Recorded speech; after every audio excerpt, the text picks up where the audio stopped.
हिंदी। अध्याय 31, जहर स्पाइक कछुआ। अनुवादक 54,96,90,339। भारी कवच वाले जानवर ने अपना पैर बाहर निकाला और एक बार फिर स्टील थॉर्न कछुए पर क्रूरतापूर्वक हमला किया। फिर भी ये पहले की तरह ही था। भारी कवच वाले जानवर का पैर फिर से स्टील थॉर्न कछुए की पीठ पर लगे कठोर कांटों से छेदा गया था। अपनी दर्दनाक चीखों के बावजूद भारी कवच वाला जानवर हार मानने को तैयार नहीं था और अपने दूसरे पैर से नीचे उतरने की कोशिश कर रहा था। लिन शेन ने तुरंत उसे पीछे हटने का आदेश दिया। वह स्टील थॉर्न कछुआ काफी साधारण दिखता था, लेकिन वह निश्चित रूप से एक औसत स्टील थॉर्न कछुआ नहीं था। हालांकि भारी कवच वाला जानवर अनिच्छुक था, लेकिन उसके पास लिन शेन के आदेश का पालन करने के अलावा कोई विकल्प नहीं था। वह पीछे मुड़ा और अन्य स्टील थॉर्न कछुओं पर हमला कर दिया। एक एक करके भारी कवच वाले जानवर ने अपनी पहले वाली अजेय स्थिति पुनः प्राप्त कर ली तथा कुछ ही क्षणों में कई स्टील थॉर्न कछुओं को कुचल दिया। साधारण प्रतीत होने वाला, फिर भी साधारण स्टील थॉर्न कछुआ भारी कवच जानवर का पीछा करता है, उससे लड़ना चाहता है, लेकिन लिन शेन ने भारी कवच जानवर को बलपूर्वक नियंत्रित किया ताकि वह बच सके। गति के संदर्भ में भारी कवच वाला जानवर मिश्र धातु स्तर के प्राणियों में काफी धीमा था, लेकिन फिर भी यह स्टील थॉर्न कछुए की तुलना में थोड़ा तेज था, इसलिए चाहे वह कितनी भी तेजी से पीछा करता, वह भारी कवच वाले जानवर को पकड़ नहीं सका, जिसने एक के बाद एक स्टील थॉर्न कछुओं को कुचलना जारी रखा।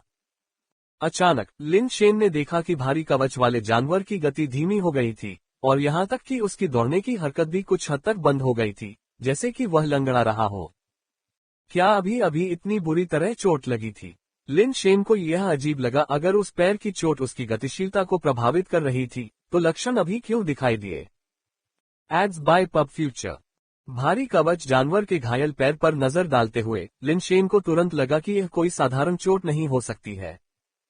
भारी कवच वाले जानवर के पैर पर लगे घाव से कोई आधार उत्परिवर्तन द्रव रिस नहीं रहा था और यह गंभीर नहीं लग रहा था, लेकिन ऐसा लग रहा था कि उसका पूरा पैर मुड़ने में असमर्थ था। वो प्रत्येक कदम पर भारी थपथपाहट के साथ चल रहा था, मानो वह उसका पैर न होकर कोई बैसाखी हो।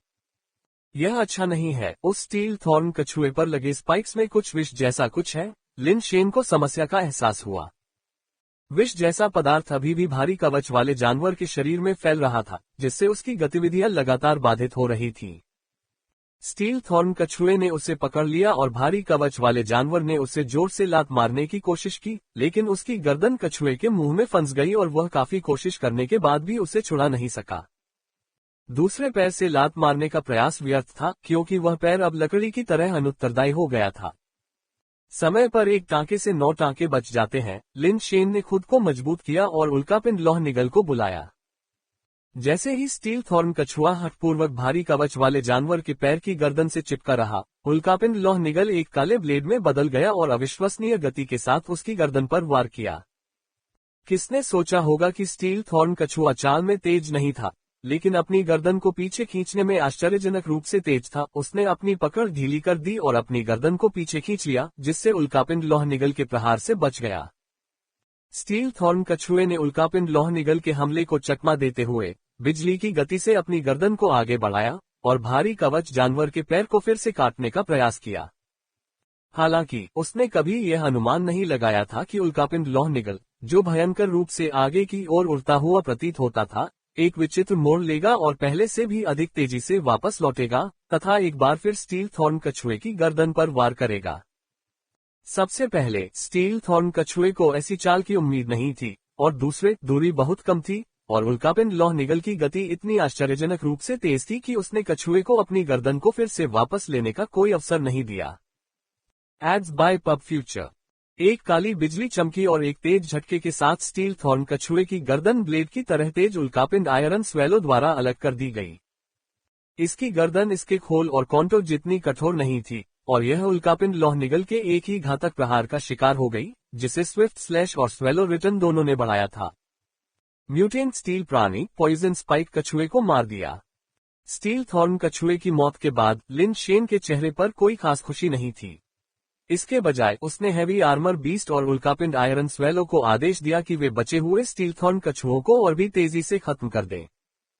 स्टील थॉर्न कछुए, जिन्होंने मृत्यु तक बेस म्यूटेशन अंडे की रक्षा करने की शपथ ली थी, फिर भी वे जीवन और मृत्यु से निडर होकर भारी कवच वाले जानवर पर बेतहाशा हमला कर रहे थे।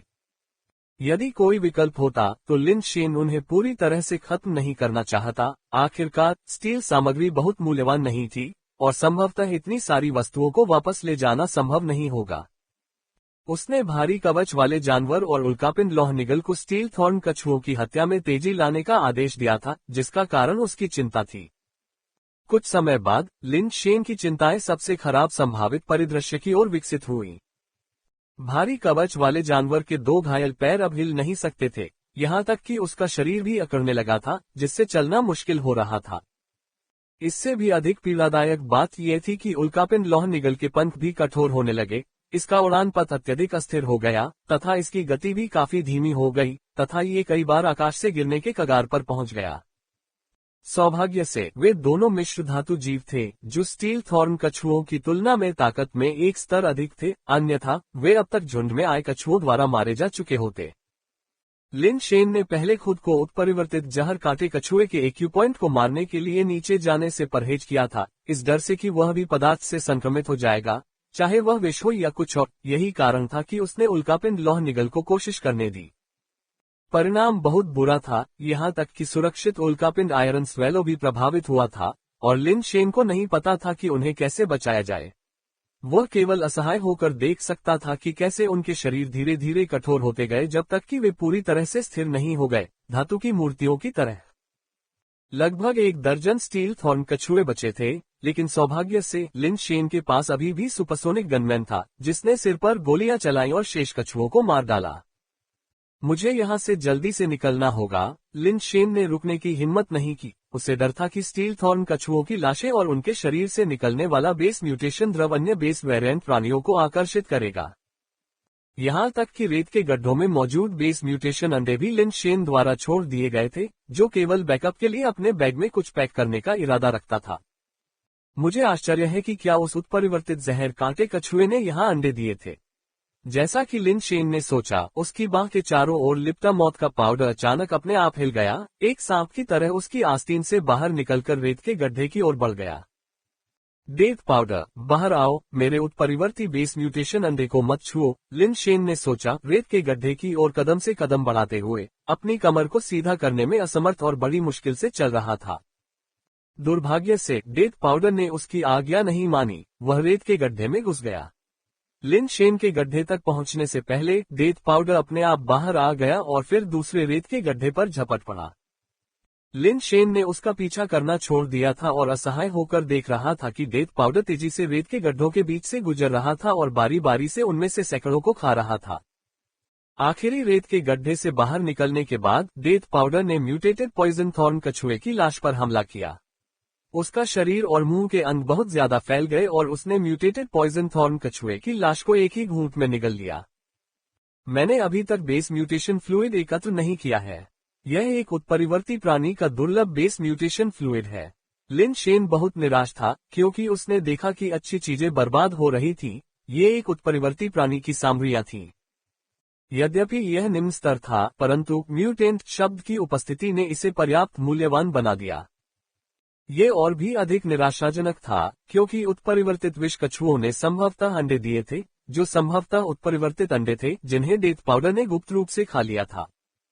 यदि लिन शेन ने उन्हें हासिल कर लिया होता तो वह म्यूटेंट अंडों का उपयोग बेस म्यूटेशन को पूरा करने के लिए कर सकता था, जो निश्चित रूप से उसे अन्य स्टील म्यूटेटर्स की तुलना में अधिक शक्तिशाली बनाता। जब लिन शेन डेथ पाउडर को पूरी तरह से नियंत्रित करने के तरीकों पर विचार कर रहा था, तो वह आश्चर्यजनक रूप से अपने आप वापस रेंगता हुआ आया और लिन शेन की बाह पर चढ़ गया और रेंगते समय उसका शरीर सिकुड़ता गया जब तक कि वह उसके हाथ की हथेली में एक कैप्सूल में बदल नहीं गया। बेस म्यूटेशन विकसित हो रहा है। लिन शेन ने कैप्सूल पर ऐसा संदेश देखा। चलो, अब विकसित हो रहे हैं। क्या तुम मेरे साथ खेल रहे हो? लिन शेन ने डेथ पाउडर को अनलॉक करने और बुलाने की कोशिश की, लेकिन कई प्रयासों के बाद भी चाबी काम नहीं कर रही थी, इसे बुलाने में पूरी तरह से असमर्थ। खतरों से भरी इस जगह में ये लानत वाली चीज खुद को भरने के बाद विकसित होने लगी और लिन शेन को पता नहीं था कि विकास में कितना समय लगेगा। उसके पास अपने पूर्वजों की 18 पीढ़ियों को शाप देने का दिल था। अध्याय 32 उत्परिवर्तनों का फिर से सामना। अनुवादक 54,96,90,339। जमीन स्टील थॉर्न कछुओं के शवों से ढकी हुई थी और भारी कवच वाले जानवर और उल्कापिंड आयरन निगल दोनों बेजान धातु की मूर्तियां बन गए थे। भारी कवच वाला जानवर वापस लेना बहुत बड़ा था, अब यह शायद असंभव था। उल्कापिंड लोहे का निगल वापस लिया जा सकता था, लेकिन लिन शेन को डर था कि उसमें किसी तरह का विष है, इसलिए उसने उसे नहीं छुआ। अगर मुझे पता होता कि ऐसा होगा, तो मुझे डेथ पाउडर को जहर वाले स्पाइक कछुए की देखभाल करने देना चाहिए था। लिन शेन को डर था कि डेथ पाउडर भी जहरीला होगा, इसलिए उसने इसका इस्तेमाल करने की हिम्मत नहीं की। अब ये देखते हुए कि उसने सीधे तौर पर जहर स्पाइक कछुए की लाश को खा लिया था और न केवल बच गया था बल्कि विकसित भी हो गया था, वह जानता था कि उसकी चिंताएं पूरी तरह से अनावश्यक थीं। उत्परिवर्तित जहर काटा कछुए उत्परिवर्तित प्राणी हैं, फिर भी वे अग्नि बीज नहीं ले जाते। क्या ये स्थान के कारण है, या उत्परिवर्तित प्राणियों में अग्नि बीज होना जरूरी नहीं है? लिन शेन के पास ज्यादा सोचने का समय नहीं था। स्टील कांटा कछुओं से जितना संभव हो सके उतना बेस म्यूटेशन द्रव इकट्ठा करने के बाद वह समुद्र तट के साथ आगे बढ़ गया। सफेद समुद्र तट के पार मिश्र धातु के पौधों का एक जंगल था। डार्क बड बेस के विपरीत यहाँ कोई भी हरे पौधे नहीं थे, सभी पौधे धातु के थे। लिन शेन ने मिश्र धातु के जंगल में जल्दबाजी में प्रवेश करने की हिम्मत नहीं की। अपने कमजोर शरीर के साथ अगर कोई बेस वेरिएंट प्राणी अचानक अंडरब्रश से निकल आता तो वह भाग भी नहीं पाता। समुद्र तट की ओर देखने पर दूर दूर तक बड़ी बड़ी चट्टानें और चट्टानें साफ दिखाई दे रही थीं। लिन शेन देखना चाहता था कि क्या उसे वहां छिपने की जगह मिल सकती है। अगर वह 72 घंटे तक वहां टिक सके तो वह उस शापित टेलीपोर्टर को सक्रिय कर वापस लौट सकेगा। Ads by pub future. कुछ मीटर चलने के बाद लिन शेन को लगा कि वह आगे नहीं जा सकता, अन्यथा वह अपने जीवनकाल में कभी भी रीफ क्षेत्र तक नहीं पहुंच पाएगा और थकावट के कारण मर जाएगा। उसने सुपरसोनिक गनमैन को बुलाया, उसे नीचे बैठने को कहा और फिर लिन शेन अपनी पीठ के बल लेट गया जिससे सुपरसोनिक गनमैन उसे ले जा सका। ऐसा नहीं था कि लिन शेन खुद को चुनौती नहीं देना चाहता था, लेकिन केवल कुछ मीटर चलने से ही वह पसीने से लथपथ हो गया था और पूरे शरीर में दर्द हो गया था। ये कौन सी जगह है वास्तव में? क्या ये रहस्यमयी लॉकी पर्वत का आंतरिक भाग है? यदि लॉकी पर्वत का आंतरिक भाग अपनी दुनिया बना सकता है, तो लॉकी पर्वत का अस्तित्व किस तरह का है? क्या मेरे तीसरे और चौथे भाई यहाँ आए थे? क्या मेरा लापता दूसरा भाई भी संभवतः यहाँ हो सकता है? लिन शेन ने सुपरसोनिक गनमैन की पीठ पर लेटते हुए बहुत सोचा। वह ये भी जानता था कि तीसरे और चौथे भाई शायद अभी भी जीवित हों, लेकिन दूसरे भाई के जीवित होने की संभावना बहुत कम थी। सुपरसोनिक गनमैन की गति स्पष्ट रूप से प्रभावित हुई थी, लेकिन वह अब भी बिना किसी परेशानी के तेजी से चल सकता था। समुद्र तट के किनारे 2 या 3 किलोमीटर चलने के बाद लिन शेन ने अचानक देखा कि आगे समुद्र तट पर एक व्यक्ति लेटा हुआ है। वह व्यक्ति समुद्र तट पर लेटा था, लहरें उसके शरीर पर हल्के हल्के प्रहार कर रही थीं, लेकिन वह व्यक्ति स्थिर रहा। क्या ये कोई शव हो सकता है? स्पष्ट रूप से देखने के लिए बहुत दूर होने के कारण लिन शेन ने सुपरसोनिक गनमैन से गति बढ़ाने और आगे बढ़ने के लिए कहा। उसने सोचा कि क्या वह व्यक्ति क्यूई परिवार या वांग परिवार से था, लेकिन जैसे ही वे करीब पहुंचे, लिन शेन ने तुरंत शरीर पर कपड़ों को पहचान लिया। वे वुफू, क्या वह मर गया है? लिन शेन थोड़ा चौंका।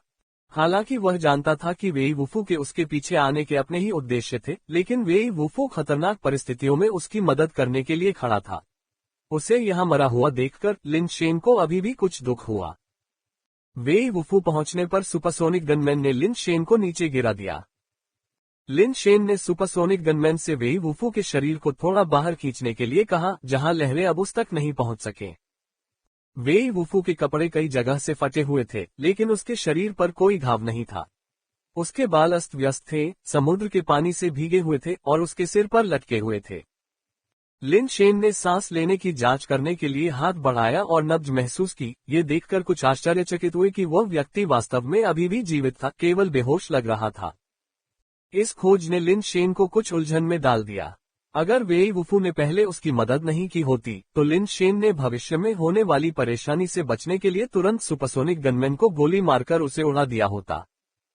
हालांकि लिन शेन अपने बड़े भाइयों और बहनों से प्रभावित था, उसके मन में हमेशा कृतज्ञता और आक्रोश की स्पष्ट भावना रहती थी, जिससे उसके लिए किसी ऐसे व्यक्ति को खत्म करना असंभव हो जाता था जिसने उसकी मदद की थी। जैसे ही लिन शेन वेई वुफू से निपटने के बारे में विचार कर रहे थे, वह आदमी वास्तव में जाग गया। अपनी आंखें खोलकर और लिन शेन को देखकर वह क्षण भर के लिए अचंभित रह गया, लेकिन कुछ नहीं बोला और खुद को रेतीली जमीन से ऊपर उठाने की कोशिश की। लेकिन जैसे ही वह आगे बढ़ा, उसका रंग रूप एकदम बदल गया। ऐसा लग रहा था कि उसके पैरों में कुछ समस्या है, वे उसे खड़े होने की अनुमति नहीं दे रहे थे, उसे अपने ऊपरी शरीर का उपयोग करके अकेले बैठना पड़ रहा था। क्या तुम ठीक हो? लिन शेन ने उसके पैरों को देखते हुए पूछा। Ads by pub future, Wei Wufu ने जवाब दिया, मेरे पैर नहीं हिलेंगे। लिन शेन ये सुनकर चुप हो गया। पैरहीन होने का मतलब था कि उसका जीवन खत्म हो गया था। एक म्यूटेटर के लिए बिना पैरों के होने का मतलब था कि अब बेस वेरिएंट प्राणियों के खिलाफ लड़ना असंभव था। बस बात यह है कि वे हिलेंगे नहीं, वे बेकार नहीं है, वेई वुफू ने कहा। लिन शेन के विचारों को पढ़ते हुए उसका चेहरा भावहीन था। लिन शेन को लगा कि यह वेई वुफू की आखिरी अवज्ञा थी। उसके पैर पूरी तरह सुन्न लग रहे थे, और अगर वे बेकार नहीं थे तो और क्या हो सकते थे। हालांकि लिन शेन इस मुद्दे पर ज्यादा बात नहीं करना चाहता था और उसने वेई वुफू की कलाई पर घड़ी देखी, जो उसकी कलाई के समान थी। उसने पूछा, तुमने मेरे भागने का बचाव करने के बाद क्या किया? जब मैं घाटी में लौटा तो सभी लोग क्यों चले गए थे, और तुम यहाँ कैसे पहुँच गए? एक राक्षस का सामना हुआ, उसे हरा नहीं सका, भाग गया, धीमे वाले मर गए, पहाड़ों में भाग गए, डगबर्ड ने रास्ता दिखाया, गॉड माउंटेन पाया, पहाड़ पर एक गुफा थी, गुफा में प्रवेश किया और यहाँ आ गया, मेरी कलाई पर एक घड़ी बंधी, समुद्र में गिर गया, समुद्र में बेस वेरिएंट जीव थे, उन्हें हरा नहीं सका, हताश होकर लड़ा, बेस वेरिएंट जीव पीछे हट गए, बेहोश हो गए, जागे, आपको देखा। लिन शेन वेई वुफू के संक्षिप्त बोलने के तरीके से हैरान रह गए। आमतौर पर लोगों के भाषण में कारण और प्रभाव, संक्रमण और अलंकरण का प्रवाह होता है, जो अक्सर बेकार की जानकारी से भरा होता है।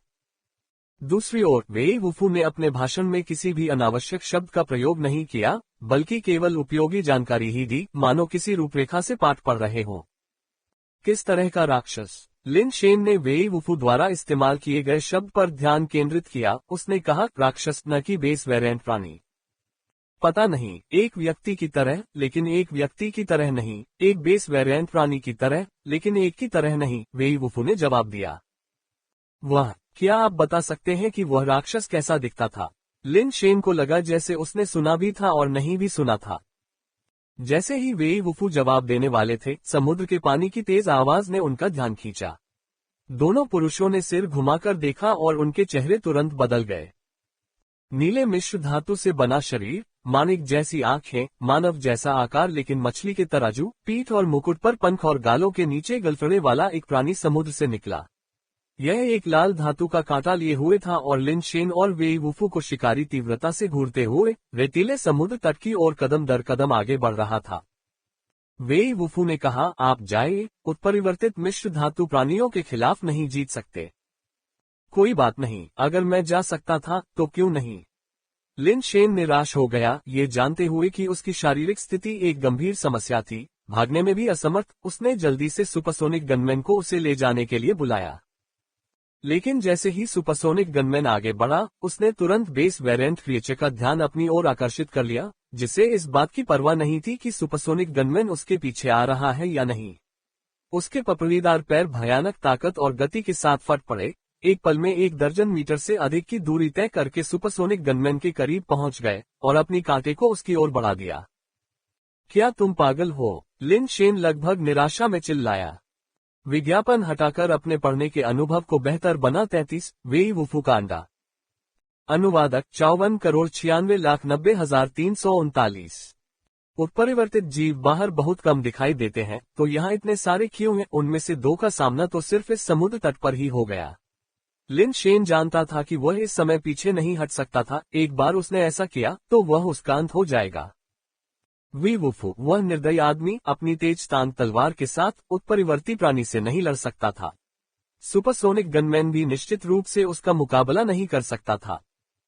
यदि सुपरसोनिक गनमैन की मृत्यु हो जाती है तो वह चॉपिंग बोर्ड पर रखे मांस की तरह होगा, जिसे इच्छानुसार काटा जा सकता है। फायर! लिन शेन ने आदेश जारी करते हुए अपने दांत पीस लिए। सुपरसोनिक गनमैन ने बिना किसी हिचकिचाहट के ट्रिगर खींच दिया।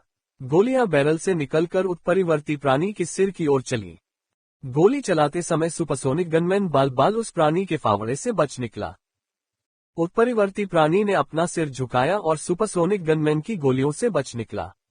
इसकी गति लगभग गनमैन के बराबर थी। ये केवल सौभाग्य से था कि गनमैन एक शीर्ष स्तरीय गति आधारित पालतू जानवर था, अन्यथा उस पिचफोर्क से बचना मुश्किल होता। जारी रखें। लिन शेन ने अपनी जेब से कुछ निकाला और पूरी ताकत से वेई वुफू की ओर फेंका। हालांकि उन्होंने सिर्फ एक बार ही वार किया था, लेकिन लिन शेन को पता था कि सुपरसोनिक गनमैन निश्चित रूप से उनका मुकाबला नहीं कर सकता। गति सुपरसोनिक गनमैन का सबसे शक्तिशाली हथियार था और फिर भी यह उसे उत्परिवर्ती प्राणी के खिलाफ बढ़त नहीं देता था। वह निश्चित रूप से अन्य पहलुओं में प्राणी से बहुत कमतर था और लड़ाई में उसके पास कोई मौका नहीं था। वेई वुफू ने लिन शेन द्वारा फेंकी गई चीज को पकड़ लिया, जो हरे पत्ते के आकार का एक क्रिस्टल बेस ब्लेड था।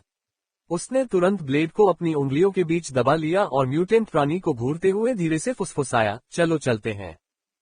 लिन शेन ने उस पर कोई ध्यान नहीं दिया, यहाँ तक कि जब वेई वुफू के पास एक पालतू जानवर और एक क्रिस्टल बेस लेवल टैंक तलवार थी, तब भी वह उत्परिवर्ती प्राणी का मुकाबला नहीं कर सकता था। अब केवल एक लीफ ब्लेड के साथ यह अजीब होगा कि क्या वह वास्तव में उत्परिवर्ती प्राणी को हरा सकता है। लिन शेन ने आदेश दिया, सही समय ढूंढो, उसकी आंखों में गोली मारो और बाकी सब मुझ पर छोड़ दो। वेई वुफू ने थोड़ा सा मुंह सिकोड़ा। वह समझ नहीं पाया कि लिन शेन का क्या मतलब था। उसे नहीं लगता था कि लिन शेन के पास खुद म्यूटेंट प्राणी को नुकसान पहुंचाने की कोई क्षमता है। पब फ्यूचर द्वारा विज्ञापन। वेई वुफू ने कुछ नहीं कहा। उसे अच्छी तरह पता था कि लिन शेन ज्यादा दूर नहीं जा सकता। अगर वह और सुपरसोनिक गनमैन मर गए तो लिन शेन भी मर सकता है। भागना या न भागना, इससे कोई फर्क नहीं पड़ता। म्यूटेंट प्राणी ने गोली से बचते हुए सुपरसोनिक गनमैन की कमर पर अपनी पिचफोर्क को तेजी से घुमाया। गनमैन को दूसरी गोली चलाने का मौका भी नहीं मिला, जिससे पता चला कि प्राणी को अभी भी गति में थोड़ी बढ़त हासिल थी। इसकी गति का मान पूर्ण 20 हो सकता है। बेशक डेथ पाउडर की तरह ये संभव है कि गति का मान 20 की सीमा को पार कर जाए और पारलौकिक 21 तक पहुंच जाए, लेकिन लिन शेन को लगा कि यह डेथ पाउडर जितना तेज नहीं था और शायद 21 तक नहीं पहुंच पाया। सुपरसोनिक गनमैन तुरंत पीछे हटते हुए एक और गोली चला सकता था, जो एक बार फिर उत्परिवर्ती प्राणी के चेहरे पर निशाना साधकर चलाई गई थी। ये सब लिन शेन की ओर से जानबूझकर किया गया था, जिससे सुपरसोनिक गनमैन का निशाना उत्परिवर्ती प्राणी के चेहरे पर स्थिर रहा। इतनी नजदीक से गोली लगने के बावजूद भी वह प्राणी पीछे मुड़ा और चकमा देते हुए अपनी भाला को एक बड़े चाप में घुमाया तथा पुनः सुपरसोनिक गनमैन पर निशाना साधा। अब लिन शेन अचानक चिल्लाया और सुपरसोनिक गनमैन पीछे हटने के बजाय आगे बढ़ा, लगभग उत्परिवर्ती प्राणी के सामने आ गया और उसके चेहरे पर एक गोली चला दी। लगभग उसी क्षण जब गोली बैरल से बाहर निकली, उस प्राणी की भाला सुपरसोनिक गनमैन की कमर के आर पार हो गई, जिससे वह एक और उड़ गया। उसकी कमर स्पष्ट रूप से मुड़ गई और उसकी रीढ़ की हड्डी टूट गई प्रतीत हुई। निकट दूरी के कारण गोली से बचने के लिए प्राणी को अपनी गर्दन मोड़नी पड़ी। हरे रंग की रोशनी की एक किरण हवा में चमकी और उत्परिवर्ती प्राणी की बाईं आंख पर लगी, जो गोली से बच रही थी। मानिक जैसी आंख को पत्ती के ब्लेड द्वारा छेद दिया गया, जिससे उत्परिवर्ती प्राणी ने दर्द के साथ अपनी आंख में फंसे पत्ती के ब्लेड को पकड़ लिया।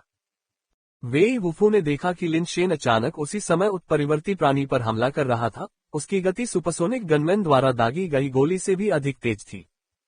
लिन शेन की गति को देखकर भी वेई वुफू को अभी भी विश्वास नहीं हुआ कि लिन शेन का दौड़कर आना एक अच्छा निर्णय था।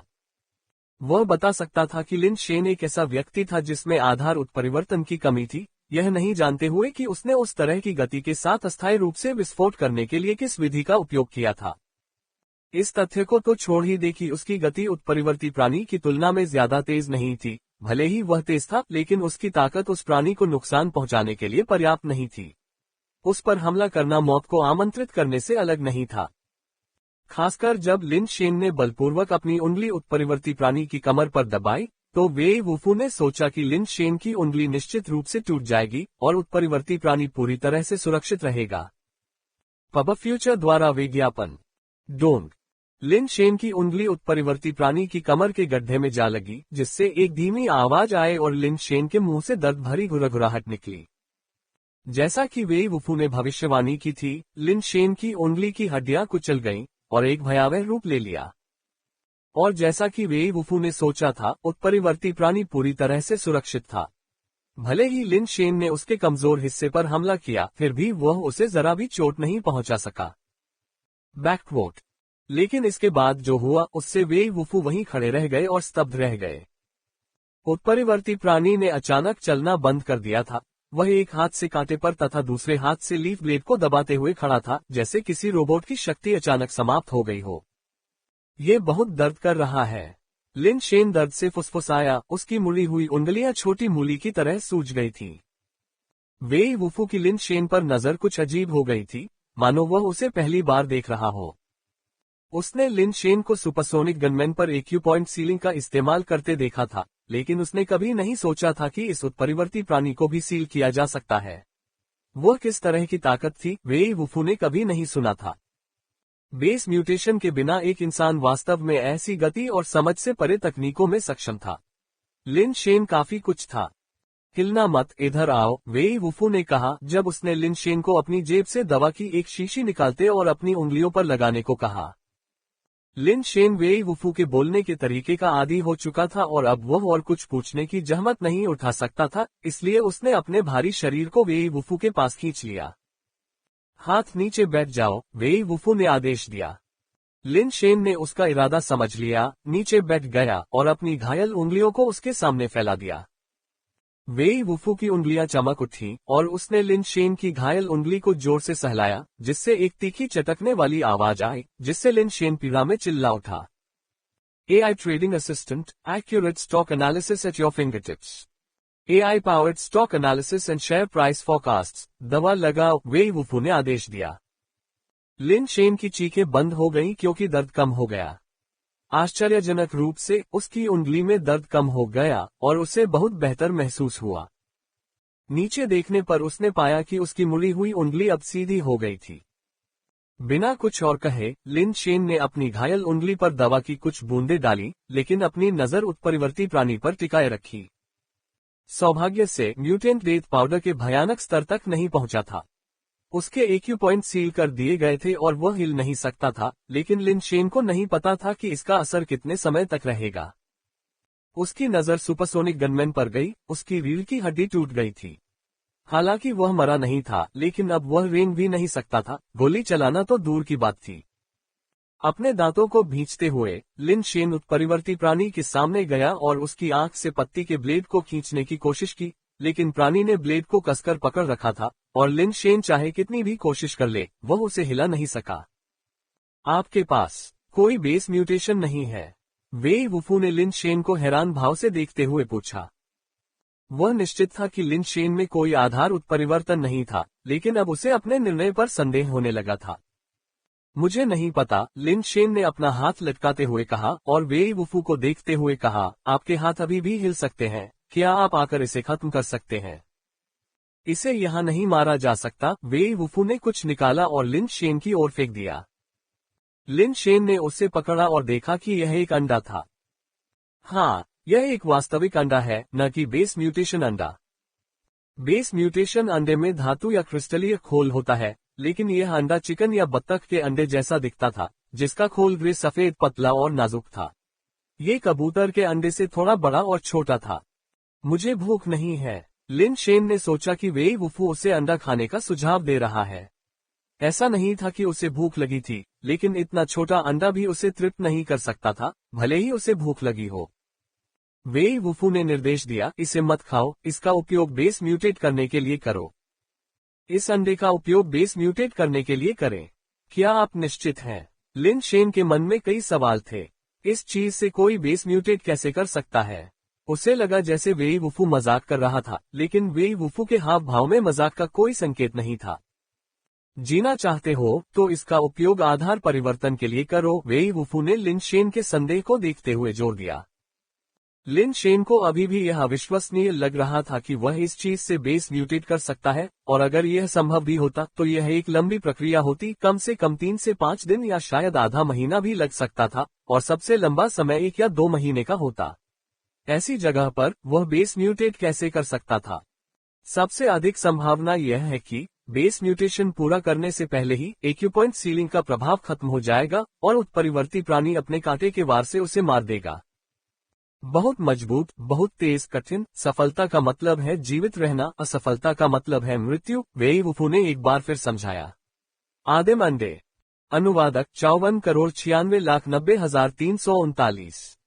लिन शेन पहले से ही वेई वुफू के बोलने के तरीके को पूरी तरह से अपना चुका था। वह जानता था कि वेई वुफू का क्या मतलब था, कि अंडे में मजबूत क्षमता थी और ये त्वरित आधार उत्परिवर्तन को सुविधाजनक बनाएगा। उनकी मौजूदा स्थिति कठिन थी और जीवित रहने के लिए लिन शेन को बेस म्यूटेशन से गुजरना होगा।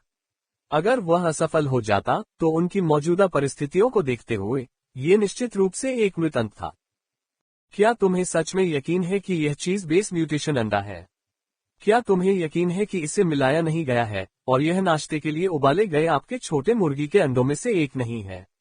लिन शेन ने एक बार फिर पुष्टि की मांग की, क्योंकि चाहे वह इसे कैसे भी देखे, यह एक साधारण पक्षी का अंडा ही प्रतीत होता था, जिसका बेस म्यूटेशन अंडे से कोई संबंध नहीं था।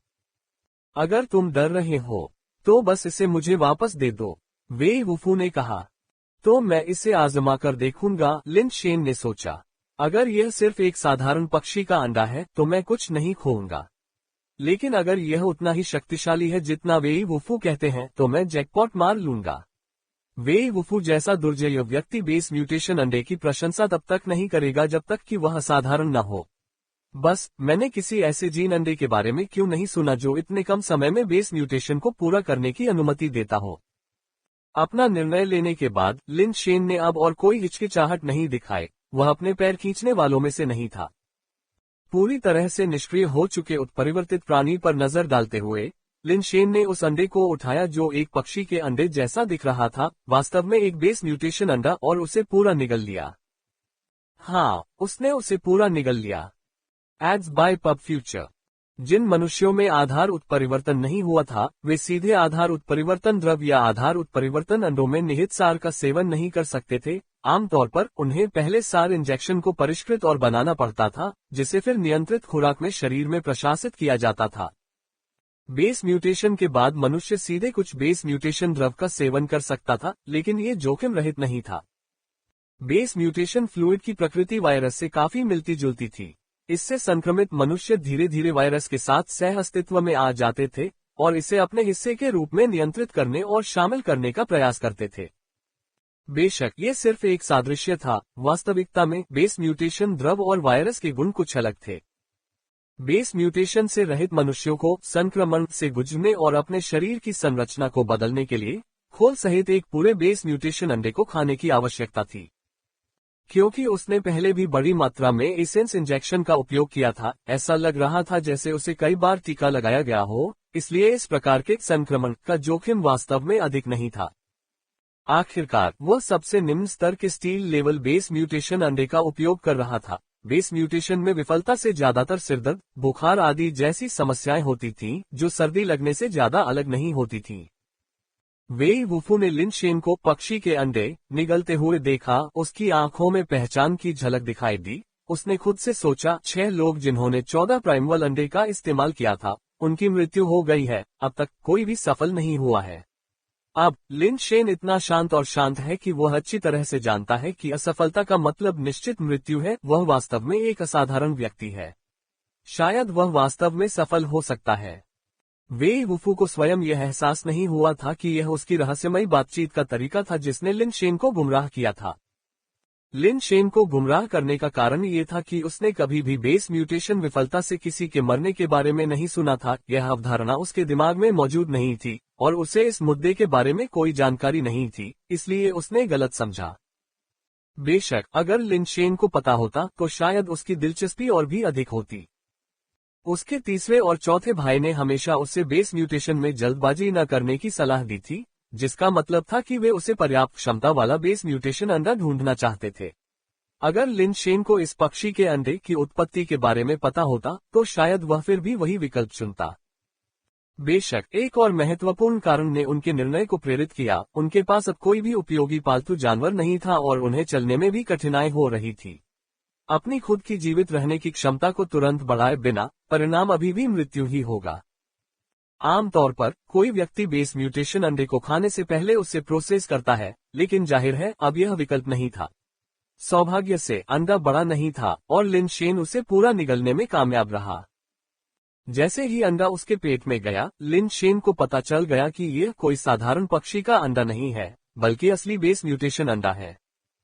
अंडे के निगलने के लगभग तुरंत बाद किसी ठोस व्यक्ति को जमा देने वाली ठंडक उसके पेट से निकली और तेजी से उसके पूरे शरीर में फैल गई।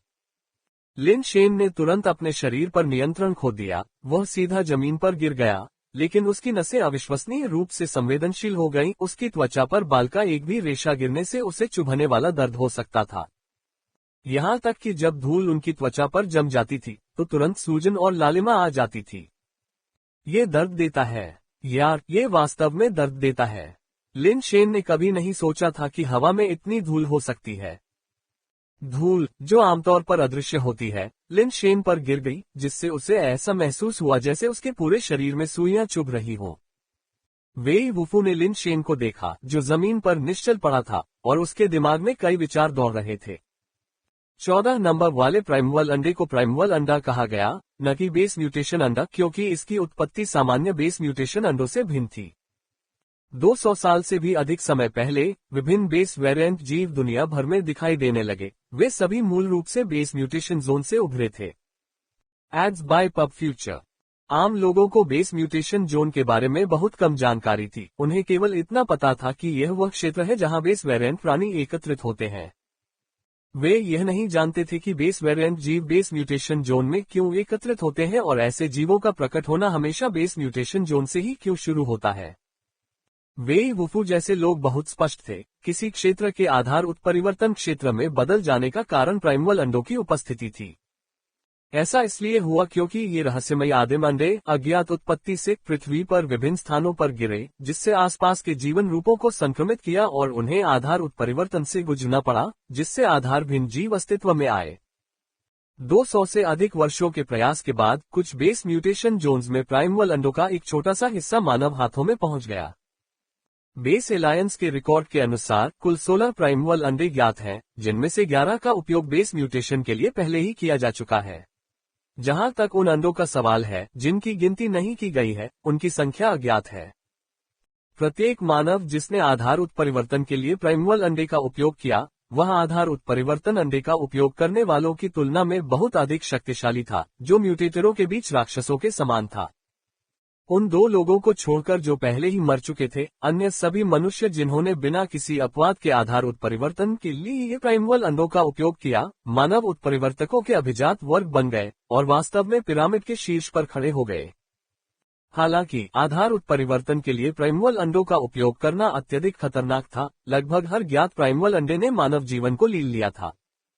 वेई वुफू के पास मौजूद प्राइमवल अंडा, जिसे बेस एलायंस के अभिलेखों में 14वें नंबर पर रखा गया था, खोजा गया और दस्तावेजित किया गया 14वां प्राइमवल अंडा था।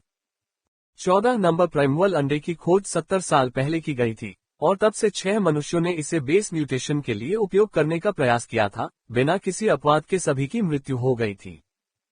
पिछले 6 व्यक्तियों में से प्रत्येक ने पूरी तैयारी की थी और एक सामान्य मनुष्य की सर्वोच्च शारीरिक स्थिति तक पहुंच गए थे, फिर भी वे असफल रहे। वेई वुफू देख सकता था कि लिन शेन की शारीरिक स्थिति भी एक साधारण मानव की सीमा तक पहुंच गई थी, जो कि बेस म्यूटेशन के लिए प्राइमवल अंडे का उपयोग करने के लिए सबसे बुनियादी आवश्यकता थी। ऐसी स्थिति के बिना असफलता लगभग निश्चित थी। इसके साथ भी असफलता की संभावना अभी भी अधिक थी। लिन शेन के पास ऐसी शारीरिक स्थिति थी और अपनी उम्र में आधार उत्परिवर्तन से नहीं गुजरने के कारण वेई वुफू का मानना था, क्या यह ऐसा नहीं था जैसे वह एक आदिम अंडे की प्रतीक्षा कर रहा था। किसी कारण से वेई वुफू को लगा कि लिन शेन सफल हो सकता है, क्योंकि लिन शेन ने जो कुछ किया था वह उसे अविश्वसनीय, लगभग अवैज्ञानिक लगा। रेशम निकल रहा है। वेई वुफू ने लिन शेन की त्वचा से सफेद रेशे निकलते देखे, जो बालों से कई गुना महीन और नीचे की तरह दिख रहे थे, और उसकी आंखें एकदम से चमक उठीं। अनुवादक 54,96,90,339। लिन शेन को ऐसा दर्द हो रहा था जो मांसपेशियों में ऐंठन और अस्थि मज्जा पर चोट लगने के वर्णन से परे था। अगर वह आवाज निकाल पाता तो शायद उसका गला फट जाता। दुर्भाग्यवश वह अपने होंठ या आंखें भी नहीं हिला सकता था। चिल्लाना तो दूर की बात थी, वह पलक भी नहीं झपका सकता था। लिन शेन ने पहले सुना था कि बेस म्यूटेशन की प्रक्रिया बटरफ्लाई ट्रांसफॉर्मेशन के समान थी। एक कैटरपिलर का तितली में रूपांतरण पूर्ण कायापलट के रूप में जाना जाता है, जिसमें शरीर की संरचना में नाटकीय परिवर्तन होता है, जैसे कि एक जीवन रूप दूसरे में विकसित होता है। कुछ लोग तो यहाँ तक कहते हैं कि कैटरपिलर एक गतिशील प्लेसेंटा है और इसके अंदर पल रही तितली समय आने पर प्लेसेंटा को घोलकर अवशोषित कर लेगी। बेशक यह विचार निराधार है। मानव बेस म्यूटेशन की प्रक्रिया भी शारीरिक संरचना का पुनर्गठन है, जिसमें बेस म्यूटेशन अंडे का खोल पिघलता है, विघटित होता है, धागे बनाता है और एक पुतला गढ़ता है, जिसका सार मानव शरीर के साथ मिलकर एक नया स्टील बॉडी बनाता है। ये प्रक्रिया चावल को पीसकर आटा बनाने और फिर उसे अन्य सामग्री के साथ मिलाकर चावल के नूडल्स बनाने के समान है, इसलिए ये दर्द अकल्पनीय है। बेशक वास्तविक प्रक्रिया में शरीर को सचमुच कुचलने की आवश्यकता नहीं होती है, लेकिन पूरे शरीर में सार का एकीकरण उतना ही दर्दनाक होता है, लगभग असहनीय। बेस म्यूटेशन अंडे की गुणवत्ता जितनी अधिक होगी, प्रक्रिया उतनी ही अधिक कष्टदायक होगी। लिन शेन ने केवल ये सुना था कि बेस म्यूटेशन दर्दनाक था, लेकिन उसने यह उम्मीद नहीं की थी कि यह इतना कष्टदायक होगा। उसके शरीर के अंदर से सफेद तंतु निकले, एक दूसरे से जुड़कर, और धीरे धीरे एक अंडाकार आकार का सफेद पुतला बन गया। वेई वुफू की अभिव्यक्ति जटिल थी।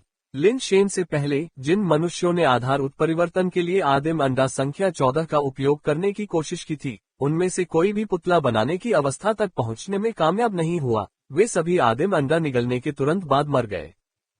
तथ्य यह है कि लिन शेन एक पुतला गढ़ने में सक्षम था। इसका मतलब था कि आदिम अंडे का खोल पहले से ही पिघल गया था और उसके शरीर के भीतर एक नई संरचना में विघटित हो गया था। ये दर्शाता है कि वह सफलता के आधे रास्ते पर था। इसके बाद ये देखना था कि क्या लिन शेन का शरीर सार के साथ एकीकरण को झेल सकता है, जिसे इस रूप में भी समझा जा सकता है कि क्या वह विदेशी वायरस के साथ सह अस्तित्व में रह सकता है। वेई वुफू लिन शेन द्वारा बनाए गए पुतले को ध्यान से देख रहा था, जब अचानक, जैसे उसे कुछ महसूस हुआ हो, उसने अपना सिर घुमाकर उस स्थिर उत्परिवर्ती प्राणी को देखा। उत्परिवर्ती प्राणी थोड़ा कांपने लगा, जिससे वेई वुफू का चेहरा थोड़ा सिकुड़ गया। कुछ क्षण विचार करने के बाद वेई वुफू ने अपने हाथों को जोर से जमीन पर दबाया, जिससे उसका शरीर उछलने के लिए प्रेरित हुआ, लेकिन दुर्भाग्यवश उसकी कमर के नीचे सब कुछ अस्थिर और अनुत्तरदायी था, जिससे उसकी गति पर बहुत अधिक प्रभाव पड़ा। वेई वुफू उत्परिवर्ती प्राणी के सामने झपटा और अपनी उंगलियों को प्राणी की कमर के गड्ढे में जोर से घुसा दिया, ठीक उसी जगह जहां लिन शेन ने पहले निशाना लगाया था। उसके प्रहार का बल लिन शेन के प्रहार से कई गुना अधिक था, जिससे गड्ढा और भी गहरा हो गया। दुर्भाग्यवश जब वेई वुफू ने उत्परिवर्ती प्राणी की ओर देखा, तो उसने पाया कि उसके शरीर का कांपना बंद नहीं हुआ था। उसने कौन सी विधि अपनाई? वह ऐसा क्यों कर सकता है, लेकिन मैं नहीं कर सकता। वेई वुफू ने अपने दिल में आह भरी, अपने हाथों को जमीन पर फैलाया, एक बार फिर जोर से उछला और फिर अपने हाथों को जोर से ताली बजाते हुए उत्परिवर्ती प्राणी के शरीर को दूर धकेल दिया। उत्परिवर्ती प्राणी जमीन पर 10 मीटर से अधिक तक लुढ़का और फिर यहाँ प्रबल गुरुत्वाकर्षण के कारण रुक गया। उसे इतनी दूर तक धकेलना एक बहुत बड़ी उपलब्धि थी। वेई वुफू का एकमात्र विचार समय को जितना संभव हो सके उतना विलंबित करना था। डेटा के अनुसार जो मनुष्य प्राइमल एग्स के साथ बेस म्यूटेशन से गुजरते हैं, वे ऐसा बहुत तेजी से करते हैं। मृत्यु शीघ्र आती है और यदि सफल हो भी जाए तो वह भी शीघ्रता से होती है। नियमित बेस म्यूटेशन अंडों की तरह पुतले के अंदर कई दिनों या महीनों तक रहने की आवश्यकता नहीं होती। अधिकांश लोग पुतला बनाने के 3 से 10 मिनट के भीतर आधार उत्परिवर्तन पूरा कर लेते हैं और उसके बाद तुरंत ही पुतले से बाहर निकल सकते हैं। Ads by pub future. Wei Wufu को केवल तब तक टिके रहने की जरूरत थी जब तक लिन शेन पुतले से बाहर नहीं निकल जाता। लिन शेन के चमत्कारी तरीकों के साथ, प्राइमल एग द्वारा परिवर्तित स्टील बॉडी के साथ, उत्परिवर्ती प्राणी को हराना मुश्किल हो सकता है, लेकिन बचने की संभावना बहुत बढ़ जाएगी। वेई वुफू ने उत्परिवर्ती प्राणी को दूरी पर पड़ा देखा। उसका शरीर लगातार कांप रहा था। वह गणना कर रहा था कि यदि उत्परिवर्तित प्राणी उसके सामने चलने की क्षमता पुनः प्राप्त कर ले तो वह कितना समय विलंब कर सकता है। पर्याप्त नहीं, वेई वुफू ने अपने आप से कहा जब उसने अपनी कलाई पर बंधी घड़ी पर नजर डाली। उत्परिवर्ती प्राणी का शरीर अधिकाधिक हिंसक रूप से कांपने लगा। ऐसा लग रहा था जैसे वह किसी भी क्षण अपनी गति करने की क्षमता पुनः प्राप्त कर सकता है। चूंकि लिन शेन ने खुद को घेर लिया था, 1 मिनट से भी कम समय बीता था, और भले ही लिन शेन अविश्वसनीय रूप से तेज थे, फिर भी उन्हें 3 मिनट से अधिक की आवश्यकता होगी। वेई वुफू ने एक बार फिर अपने हाथों को जमीन पर दबाया और दूर खड़े उत्परिवर्ती प्राणी की ओर रेंगने लगा। उत्परिवर्ती प्राणी के हिंसक रूप से हिलते शरीर के पास पहुंचकर वेई वुफू ने उसे धक्का दिया और उसे दूर धकेलना जारी रखा। थोड़ी देर तक धक्का देने के बाद उत्परिवर्ती प्राणी का शरीर अचानक झटका खाया, फिर उसका हाथ ऊपर उठा, उसके बाद उसका शरीर भी हिलने लगा, यद्यपि कुछ अकड़न के साथ, किसी ब्रेक डांस प्रदर्शन में भाग लेने वाले रोबोट की तरह। बिना एक शब्द कहे वेई वुफू उस उत्परिवर्ती प्राणी के पीछे लुढ़क गया और अपनी बाहें उसकी गर्दन के चारों ओर लपेट ली तथा उसे पीछे से पकड़कर उसका गला घोंट दिया। जब ये क्रिया किसी मनुष्य पर की जाती है तो इससे कैरोटिड धमनियों पर दबाव पड़ता है तथा मस्तिष्क को रक्त की आपूर्ति में कमी आती है, जिससे कुछ समय में ही चेतना समाप्त हो जाती है। जब इसे उत्परिवर्ती प्राणी पर इस्तेमाल किया जाता है तो स्वाभाविक रूप से इसका प्रभाव उतना अच्छा नहीं होता। इसके अलावा वेई वुफू के पैर प्राणी को लपेटने और उसे स्थिर करने में असमर्थ होने के कारण ये चाल और भी कम प्रभावी थी। वेई वुफू के लिए यह एक अनिच्छुक विकल्प था, क्योंकि उत्परिवर्ती प्राणी का सीधे सामना करना उचित नहीं था और इससे उसकी मृत्यु शीघ्र हो जाती। Ads by pub future. पीछे से कम इसके पंजे और पैर वेई वुफू तक आसानी से नहीं पहुंच सकते थे और मनुष्यों की तरह इसकी भुजाएं पूरी तरह से पीछे की ओर नहीं घूम सकती थीं। वेई वुफू ने केवल यथासंभव देरी करने के बारे में सोचा, बस लिन शेन के अपने बाड़े से बाहर आने का इंतजार किया। म्यूटेंट प्राणी ने वेई वुफू की पकड़ को अनदेखा करते हुए तुरंत खुद को संभाला। उसने अपनी आंख में फंसी पत्ती को बाहर निकाला और उसे एक तरफ फेंक दिया। जैसे ही लीफ ब्लेड को हटाया गया, उत्परिवर्ती प्राणी की आंख का घाव स्पष्ट रूप से ठीक हो गया तथा जल्द ही वह पूरी तरह से सामान्य हो गया। यही कारण था कि वेई वुफू ने कहा था कि इसे मारा नहीं जा सकता। समुद्र में लड़ाई के दौरान उसने कई बार उत्परिवर्ती प्राणी पर गंभीर घाव किए थे, लेकिन उस प्राणी का उपचार इतना तीव्र था कि उसे मारना लगभग असंभव था। अंत में वेई वुफू ने अपनी जीवनरक्षक क्षमता का प्रयोग करके उत्परिवर्ती प्राणी को गंभीर रूप से घायल कर दिया, जिससे वह टूटने के कगार पर पहुंच गया, जिससे वह अस्थायी रूप से पीछे हट गया। अफसोस की बात है कि उस शक्ति के प्रयोग के कारण उसका अपना शरीर भी विफल हो गया और समुद्र तट पर खुद को घसीटने के बाद वह बेहोश हो गया तथा उसके पैरों को ठीक होने में समय लगा। उत्परिवर्ती प्राणी ने एक हाथ से पीछे पहुंचकर वेई वुफू का सिर पकड़ लिया। उसके खंजर जैसे तीखे नाखून वेई वुफू के गालों को रगड़ते हुए रेत में धंस गए। वेई वुफू ने अभी भी उसकी गर्दन दबा रखी थी तथा उत्परिवर्ती प्राणी के बार बार के प्रहारों से बचने के लिए अपने शरीर को एक ओर से दूसरी ओर हिलाया। उत्परिवर्ती प्राणी ने अपने दूसरे हाथ से कांटा गिरा दिया और वेई वुफू की ओर बढ़ा। ये देखकर कि वो बच नहीं सकता, वेई वुफू के पास उसके गले में बंधे हाथ को छोड़ने के अलावा कोई विकल्प नहीं था और उसने रेतीली जमीन पर एक शक्तिशाली धक्का देकर उसे दूर लुढ़का दिया। आओ मुझे मार डालो, वेई वुफू ने शब्दों से उकसाने की कोशिश की जिससे प्राणी का ध्यान आकर्षित हो सके। एक भावनाशील प्राणी के रूप में तार्किक रूप से उसे वेई वुफू द्वारा खिलवाड़ किए जाने के बाद सबसे पहले उसे मारना चाहिए, लेकिन किसी कारण से वेई वुफू को एक नजर देखने के बाद उत्परिवर्ती प्राणी ने जमीन से लाल कांटा उठाया और बिना किसी हिचकिचाहट के मुड़कर लिन शेन के आवरण की ओर बढ़ गया। ये वेई वुफू की उम्मीदों से परे था, लेकिन उसकी प्रतिक्रिया त्वरित थी। अपने हाथों को जमीन पर टिकाकर उसने अपनी पूरी ताकत से जमीन से उड़ान भरने वाली मिसाइल की तरह उस जीव को पकड़ लिया, उसके एक पैर को पकड़ा, उसे जोर से घुमाया और उसे जमीन पर पटक दिया। उत्परिवर्ती प्राणी ने अपने दूसरे पैर से पीछे की ओर लात मारी। अपने स्थिर पैरों के कारण बचने में असमर्थ वेई वुफू केवल एक हाथ से उसे छोड़ सका और उसके दूसरे पैर को पकड़ लिया। उसने सोचा था कि इस तरह से छेड़छाड़ किए जाने के बाद उत्परिवर्ती प्राणी क्रोधित हो जाएगा और मौत से लड़ने के लिए दृढ़ संकल्पित होगा। उसे आश्चर्य हुआ कि यद्यपि उसके पैर वेई वुफू द्वारा पकड़े गए थे, फिर भी प्राणी ने लाल कांटा उठाने के बाद वेई वुफू पर निशाना नहीं लगाया जो उसके पैर पकड़े हुए था, बल्कि उसने कांटा पूरी ताकत से लिन शेन के आवरण की ओर फेंका। कोकून से बाहर निकलना। अनुवादक 54,96,90,339। वेई वुफू ने बहुत तेजी से प्रतिक्रिया की। लगभग उसी क्षण जब उत्परिवर्तित प्राणी ने अपना कांटा उठाया, उसने एक हाथ छोड़ा और अपने पास की रेत से एक कंकड़ उठाया और पूरी ताकत से उसे प्राणी द्वारा फेंके गए कांटे पर फेंका। दुर्भाग्य से कंकड़ बहुत छोटा था और पर्याप्त मजबूत नहीं था। लाल कांटे से टकराने पर यह चूर्ण में बदल गया, जिससे इसका प्रक्षेप पथ थोड़ा विक्षेपित हो गया। लेकिन ये केवल एक मामूली विक्षेपण था। कांटा मूर्ति की ओर उड़ता रहा। वेई वुफू केवल इतना ही कर सकता था क्योंकि उसके पास उपयोग करने के लिए कुछ भी नहीं था और उसके पैर चलने में असमर्थ थे, इसलिए वह फेंके गए कांटे को पकड़ नहीं सका। कांटा मूर्ति में घुस गया और वास्तव में उसमें छेद कर गया, जिससे वेई वुफू कुछ हद तक स्तब्ध रह गया।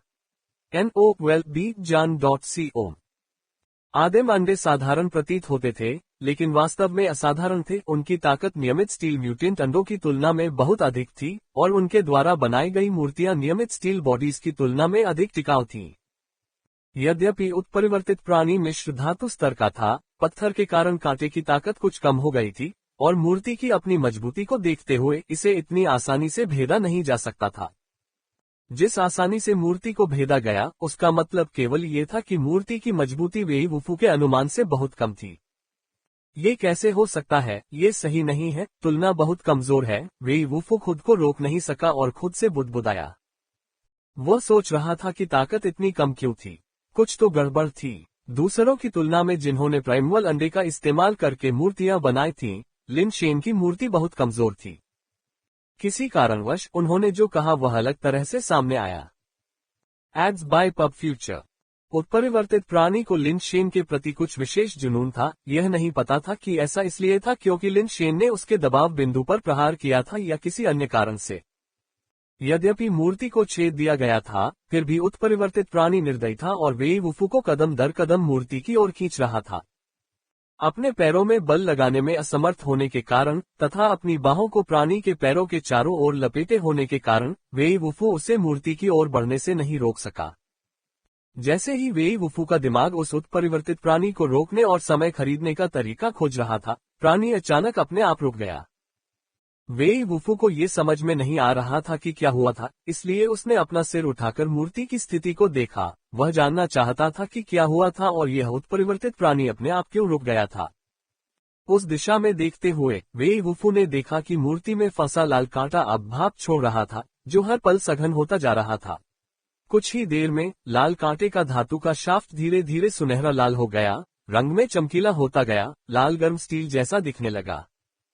वास्तव में वेई वुफू और उत्परिवर्तित प्राणी दोनों ने लाल कांटे से निकलने वाली चिलचिलाती गर्मी को महसूस किया था, अन्यथा प्राणी नहीं रुकता। कुछ ही क्षणों में लाल कांटा पूरी तरह से पारदर्शी सोने में बदल गया, जो देखने में स्टील जैसा लग रहा था, जो तीव्र ताप पर पिघलने के बिंदु पर पहुंच गया था। वेई वुफू को ये समझना मुश्किल हो गया कि इतना अधिक तापमान क्यों था। बेस म्यूटेशन कोई स्टील फोर्जिंग नहीं थी। इतने उच्च तापमान पर लोग राख में तब्दील हो जाएंगे, बेस म्यूटेशन की तो बात ही छोड़िए। क्या ये हो सकता है कि आदिम अंडे की ऊर्जा बहुत ज्यादा है, जिससे इतनी ज्यादा गर्मी पैदा हो रही है? तब लिन शेन का विनाश होना तय है। कोई आश्चर्य नहीं कि जो लोग अतीत में बेस म्यूटेशन नंबर 14 से गुजरने की कोशिश करते थे, वे सभी मर जाते थे। इतनी भयानक ऊर्जा के साथ लोगों की तो बात ही छोड़िए, यहाँ तक कि एक स्टील बॉडी भी इसका सामना नहीं कर पाती और पिघल जाती। वेई वुफू ने मन ही मन सोचा। उत्परिवर्तित प्राणी भी लाल गर्म कांटे को हैरान चेहरे से घूर रहा था। कांटा उसके शरीर जितना ही कठोर था, और अगर कांटा उस तरह जल सकता था तो उसका भी यही हश्र होता, जिससे वह अनिश्चित और सतर्क हो गया। Ads by pub future. दृश्य में एक अजीब सी शांति छा गई। जीवन मृत्यु के संघर्ष की गंभीरता गायब हो गई, लेकिन तनाव और भी बढ़ गया। जैसे ही कांटा पिघलने वाला था, उस महत्वपूर्ण क्षण में जब वह न तो ठोस था और न ही तरल, अचानक बर्फीली ठंड का एक झोंका फूट पड़ा। कांटे का तापमान तेजी से गिरा और पल भर में सोने से लाल हो गया। ठंडा होने के बाद हालांकि कांटा अभी भी लाल था, लेकिन वह अर्धपारदर्शी हो गया, मानो वह धातु से क्रिस्टल में बदल गया हो। उत्परिवर्तित प्राणी की आंखों में एक अजीब सी खुशी दिखाई दी, जिससे ऐसा प्रतीत हुआ कि उसका कांटा वास्तव में क्रिस्टल बेस पदार्थ बन गया है। दरार। जैसे ही उत्परिवर्तित प्राणी अपने आश्चर्य में आनंदित हो रहा था, कांटा अचानक टूट गया, जैसे कि कांच के टुकड़े अनगिनत क्रिस्टलीय कणों में टूटकर रेत पर गिर पड़े। लिन शेन, क्या वह मर गया है? वेई वुफू ने दृश्य देखा। उसे लगा कि मूर्ति के अंदर लिन शेन निश्चित रूप से मर चुका होगा। चून की मिश्र धातु का कांटा भी इस तरह समाप्त हो गया था, इसलिए मूर्ति के अंदर लिन शेन निश्चित रूप से मर चुका होगा। भले ही लिन शेन ने शुरुआती अत्यधिक गर्मी को सहन कर लिया हो, लेकिन वह अंतिम ठंड से बच नहीं सकता था। आइए यह उल्लेख न करें कि लिन शेन में बेस म्यूटेशन नहीं है, यहाँ तक कि मिश्र धातु म्यूटेटर भी शायद जीवित नहीं रहेंगे, और मिश्र धातु कांटा इसका सबसे अच्छा सबूत था। उत्परिवर्तित प्राणी भी ऐसा ही सोचता प्रतीत हुआ, क्योंकि उसकी नजर मूर्ति से हटकर वेईवुफू पर जा चुकी थी, जो उसके पैर को पकड़े हुए था। दरार एड्स बाय पब फ्यूचर। एक और तीखी आवाज ने वेईवुफू और उत्परिवर्तित प्राणी का ध्यान पुनः मूर्ति की ओर खींचा। एक क्षण में मूर्ति पर घनी दरारें पड़ गईं और अगले ही क्षण पूरी मूर्ति एक धमाके के साथ टूट गई और उसके भीतर समाई हुई एक आकृति प्रकट हो गई। कवच, जो दर्पणों से बना हुआ था, एक लंबे और मजबूत शरीर से कसकर चिपका हुआ था, जो दर्पणों से बने कवच की तरह विभिन्न कोनों से सूर्य की रोशनी में चमक रहा था, स्वप्निल और मंत्रमुग्ध करने वाला। कवच पर प्रतिबिंबित आकाश और सागर ने इसमें रहस्य और गहराई का भाव भर दिया। उत्परिवर्तित प्राणी ने लिन शेन को घूरते हुए अवचेतन रूप से अपना पैर उठाया और उस पर हमला करना चाहा, लेकिन उसे एहसास हुआ कि उसका पैर अभी भी वेईवुफू द्वारा मजबूती से पकड़ा हुआ था। मुक्त होने में असमर्थ वह लड़खड़ा गया और लगभग गिर गया। इसे जाने दो, लिन शेन की आवाज कवच के भीतर से आई। वेईवुफू क्षण भर के लिए चौंक गया। उसे आश्चर्य हुआ कि लिन शेन अब हमला क्यों नहीं कर रहा है और इसके बजाय उसे उत्परिवर्तित प्राणी को छोड़ने के लिए कह रहा है। ये व्यक्ति एक मिश्र धातु स्तर का उत्परिवर्तित प्राणी था, न कि कोई साधारण मिश्र धातु प्राणी। प्राइमल एग से स्टील लेवल बेस म्यूटेशन में वास्तव में अपने स्तर से परे मारने की क्षमता हो सकती है, लेकिन यह आसान नहीं था। इसके अलावा चूंकि प्रतिद्वंद्वी एक मिश्र धातु उत्परिवर्ती प्राणी था और लिन शेन ने बेस म्यूटेशन में स्टील लेवल बनने में सफलता प्राप्त की थी, इसलिए वह संभवतः इतना मजबूत नहीं होना चाहिए। वेईवुफू ने फिर भी लिन शेन के निर्देशानुसार उसे जाने दिया और उत्परिवर्तित प्राणी, जो अब शक्ति से मुक्त हो चुका था, तुरंत लिन शेन की ओर नहीं भागा। उसकी मानिक जैसी आंखें अनिश्चित रूप से लिन शेन को नाप रही थीं। उसने लिन शेन पर हमला नहीं किया, लेकिन दूसरी ओर लिन शेन ने उसकी ओर कदम बढ़ाया। प्रत्येक कदम के साथ उसके शरीर पर दर्पण जैसा स्टील कवच अनंत गर्मी विकीर्ण करने लगा, जो लाल सुनहरा फिर सुनहरा पीला हो गया। कवच की चमक अपनी गर्मी के साथ जीवन से जलते हुए एक पवित्र योद्धा की तरह लग रही थी। उत्परिवर्तित प्राणी सहज रूप से आधा कदम पीछे हट गया। अगले ही पल प्राणी अपनी कायरता पर क्रोध से भर गया। ऐसा लग रहा था कि वह ये स्वीकार करने में असमर्थ था कि वह एक स्टील प्राणी से डर गया था। जैसे ही वह लिन शेन पर पागलों की तरह हमला करने वाला था, उसने अचानक लिन शेन के चमचमाते कवच से हिंसक रूप से सफेद वाष्प उठते देखा। दीप्तिमान कवच का तापमान तेजी से गिर रहा था, अब उसकी उज्ज्वल चमक दिखाई नहीं दे रही थी। उत्परिवर्तित प्राणी ने लिन शेन को बढ़ते कोहरे के बीच से आते देखा। उसकी पुतलियां हिंसक रूप से सिकुड़ गईं, मानो उसने कुछ बहुत ही भयानक चीज देख ली हो। क्षणभंगुर दृश्यता में, जहां कोहरा अस्पष्ट नहीं हो सका, लिन शेन का कवच अर्ध पारदर्शी क्रिस्टल अवस्था में दिखाई दिया।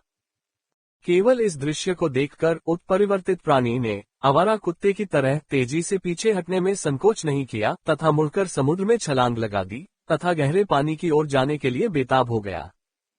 Crystal base level. वेईवुफू ने लिन शेन को देखा, जो कोहरे से बाहर आया था। अर्ध पारदर्शी क्रिस्टलीय कवच सूरज की रोशनी में एक स्पष्ट और उज्ज्वल चमक बिखेर रहा था, जो दर्पण कवच की तुलना में और भी अधिक स्वप्निल और अथाह था। सुपर बेस परिवर्तन। अनुवादक 54,96,90,339। मैं तुम्हें अपनी पीठ पर उठा लूंगा, चलो पहले एक छिपी हुई जगह ढूंढते हैं, लिन शेन ने वेईवुफू के पास जाकर अपना हाथ बढ़ाते हुए कहा। मेरे पास हाथ है। वेईवुफू ने अपने शरीर को दोनों हाथों से सहारा दिया और आगे की ओर रेंगते हुए आगे बढ़ा, फिर भी बहुत तेजी से आगे बढ़ रहा था। लिन शेन लगभग उसके साथ नहीं चल पा रहा था, यहाँ तक कि दो पैरों पर चलते हुए भी। दोनों चट्टान क्षेत्र की ओर बढ़े और अंततः एक अपेक्षाकृत छिपी चट्टान के पीछे छिप गए। जैसे जैसे वे यात्रा कर रहे थे, लिन शेन के शरीर पर अर्ध पारदर्शी कवच धीरे धीरे धुंधला हो गया और अब बिल्कुल भी पारदर्शी नहीं रहा। थोड़ी देर बैठने के बाद ये पहले वाले दर्पण जैसे स्टील कवच जैसा दिखने लगा। बेशक लिन शेन संभवतः क्रिस्टल बेस स्तर पर नहीं हो सकता था, ये बहुत समान लग रहा था। चट्टान के सहारे झुककर लिन शेन ने अपनी कलाई घड़ी पर प्रदर्शित जानकारी की जांच की। उपयोगकर्ता सुपर बेस स्टील प्राणी विकसित करने योग्य। शक्ति 11, गति 11, कठोरता 11, कठोरता 11, आधार उत्परिवर्तन दर 1%, जीवन रूप सैद्धांतिक जीवन शक्ति सीमा 200 वर्ष। पब फ्यूचर द्वारा विज्ञापन। Base change talent, super base change. Super base steel creature एक और शब्द था जिसके बारे में लिन शेन ने नहीं सुना था, जिसके बारे में उनका अनुमान था कि यह उत्परिवर्तन के अनुरूप हो सकता है, या शायद उत्परिवर्तन से एक ग्रेड ऊपर हो सकता है। क्या ये सुपर बेस असफल सुपर बेस विकास के उन अग्नि बीजों से संबंधित हो सकता है? लिन शेन ने अनुमान लगाया। चारों ओर 11 थे, जो लिन शेन द्वारा स्टील लेवल पर सुने गए पूर्ण मानों से थोड़ा अधिक था। डेथ पाउडर के पिछले मामले को उदाहरण के रूप में देखते हुए लिन शेन को आश्चर्य नहीं हुआ। बेस म्यूटेशन रेट शब्द कुछ ऐसा था जिसके बारे में लिन शेन ने पहले भी सुना था, लेकिन इतने विस्तृत डेटा के साथ नहीं। स्टील लेवल से मिश्र धातु स्तर तक आगे बढ़ने के लिए बेस म्यूटेशन द्रव को अवशोषित करने की आवश्यकता होती है। जितना अधिक बेस म्यूटेशन द्रव अवशोषित होगा और इसकी गुणवत्ता जितनी बेहतर होगी, मिश्र धातु स्तर तक आगे बढ़ने की सफलता दर उतनी ही अधिक होगी। ऐसा प्रतीत होता है कि यह आधार उत्परिवर्तन दर आधार उत्परिवर्तन द्रव को अवशोषित करने के बाद सफल आधार उत्परिवर्तन की संभावना का प्रत्यक्ष प्रतिनिधित्व था। जीवन रूप सैद्धांतिक जीवन शक्ति सीमा सैद्धांतिक अधिकतम जीवन काल को संदर्भित करती है। आधार उत्परिवर्तन से पहले यह 100 वर्ष थी, अब ये 200 वर्ष हो गई है, यानी दोगुनी। आधार परिवर्तन प्रतिभा सुपर बेस चेंज ने लिन शेन के स्टील बॉडी को क्रिस्टल बेस स्तर पर प्रदर्शित किया। विस्तृत जानकारी के बिना सुपर बेस चेंज की अपनी समझ के आधार पर लिन शेन ने सोचा कि यह प्रतिभा कुछ हद तक कांच पर इस्तेमाल की जाने वाली टेम्परिंग प्रक्रिया या स्टील फोर्जिंग के दौरान आमतौर पर लागू होने वाले ताप उपचार के समान थी। ग्लास टेम्परिंग और स्टील हीट ट्रीटमेंट दोनों ही मूलतः ऐसी तकनीकें हैं जिनमें ग्लास या स्टील को बिना पिघलाए लगभग पिघलने वाले बिंदु तक गर्म किया जाता है तथा उसके बाद ग्लास या स्टील की मजबूती बढ़ाने के लिए उसे तेजी से ठंडा किया जाता है। सुपर बेस चेंज द्वारा स्टील बॉडी को दिए गए लाभ बहुत हद तक समान थे, लेकिन उनमें अंतर भी थे। गर्म करने के बाद कांच या स्टील की कठोरता कम हो जाती है, इस दौरान कठोरता कम हो जाती है, लेकिन तेजी से ठंडा करने के बाद ही कठोरता बढ़ती है। सुपर बेस चेंज के साथ गर्म करने की प्रक्रिया के दौरान न केवल कठोरता कम हुई बल्कि बढ़ती रही। तेजी से ठंडा करने के बाद कठोरता और भी अधिक बढ़ गई। केवल कठोरता में ही सुधार नहीं हुआ, इस प्रक्रिया के दौरान सभी आंकड़े महत्वपूर्ण रूप से बढ़ गए, यहां तक कि गति और ताकत भी एक साथ बढ़ गई। पब फ्यूचर द्वारा विज्ञापन सुपर बेस चेंज की भी अपनी कमियां थीं। कांच और स्टील एक बार गर्मी उपचारित होने के बाद सामान्यतः अपने उन्नत प्रभावों को स्थायी रूप से बरकरार रखते थे। हालांकि सुपर बेस चेंज अनिश्चित काल तक अपना प्रभाव बरकरार नहीं रख सकता था और धीरे धीरे अपनी पिछली स्थिति में वापस आ जाएगा।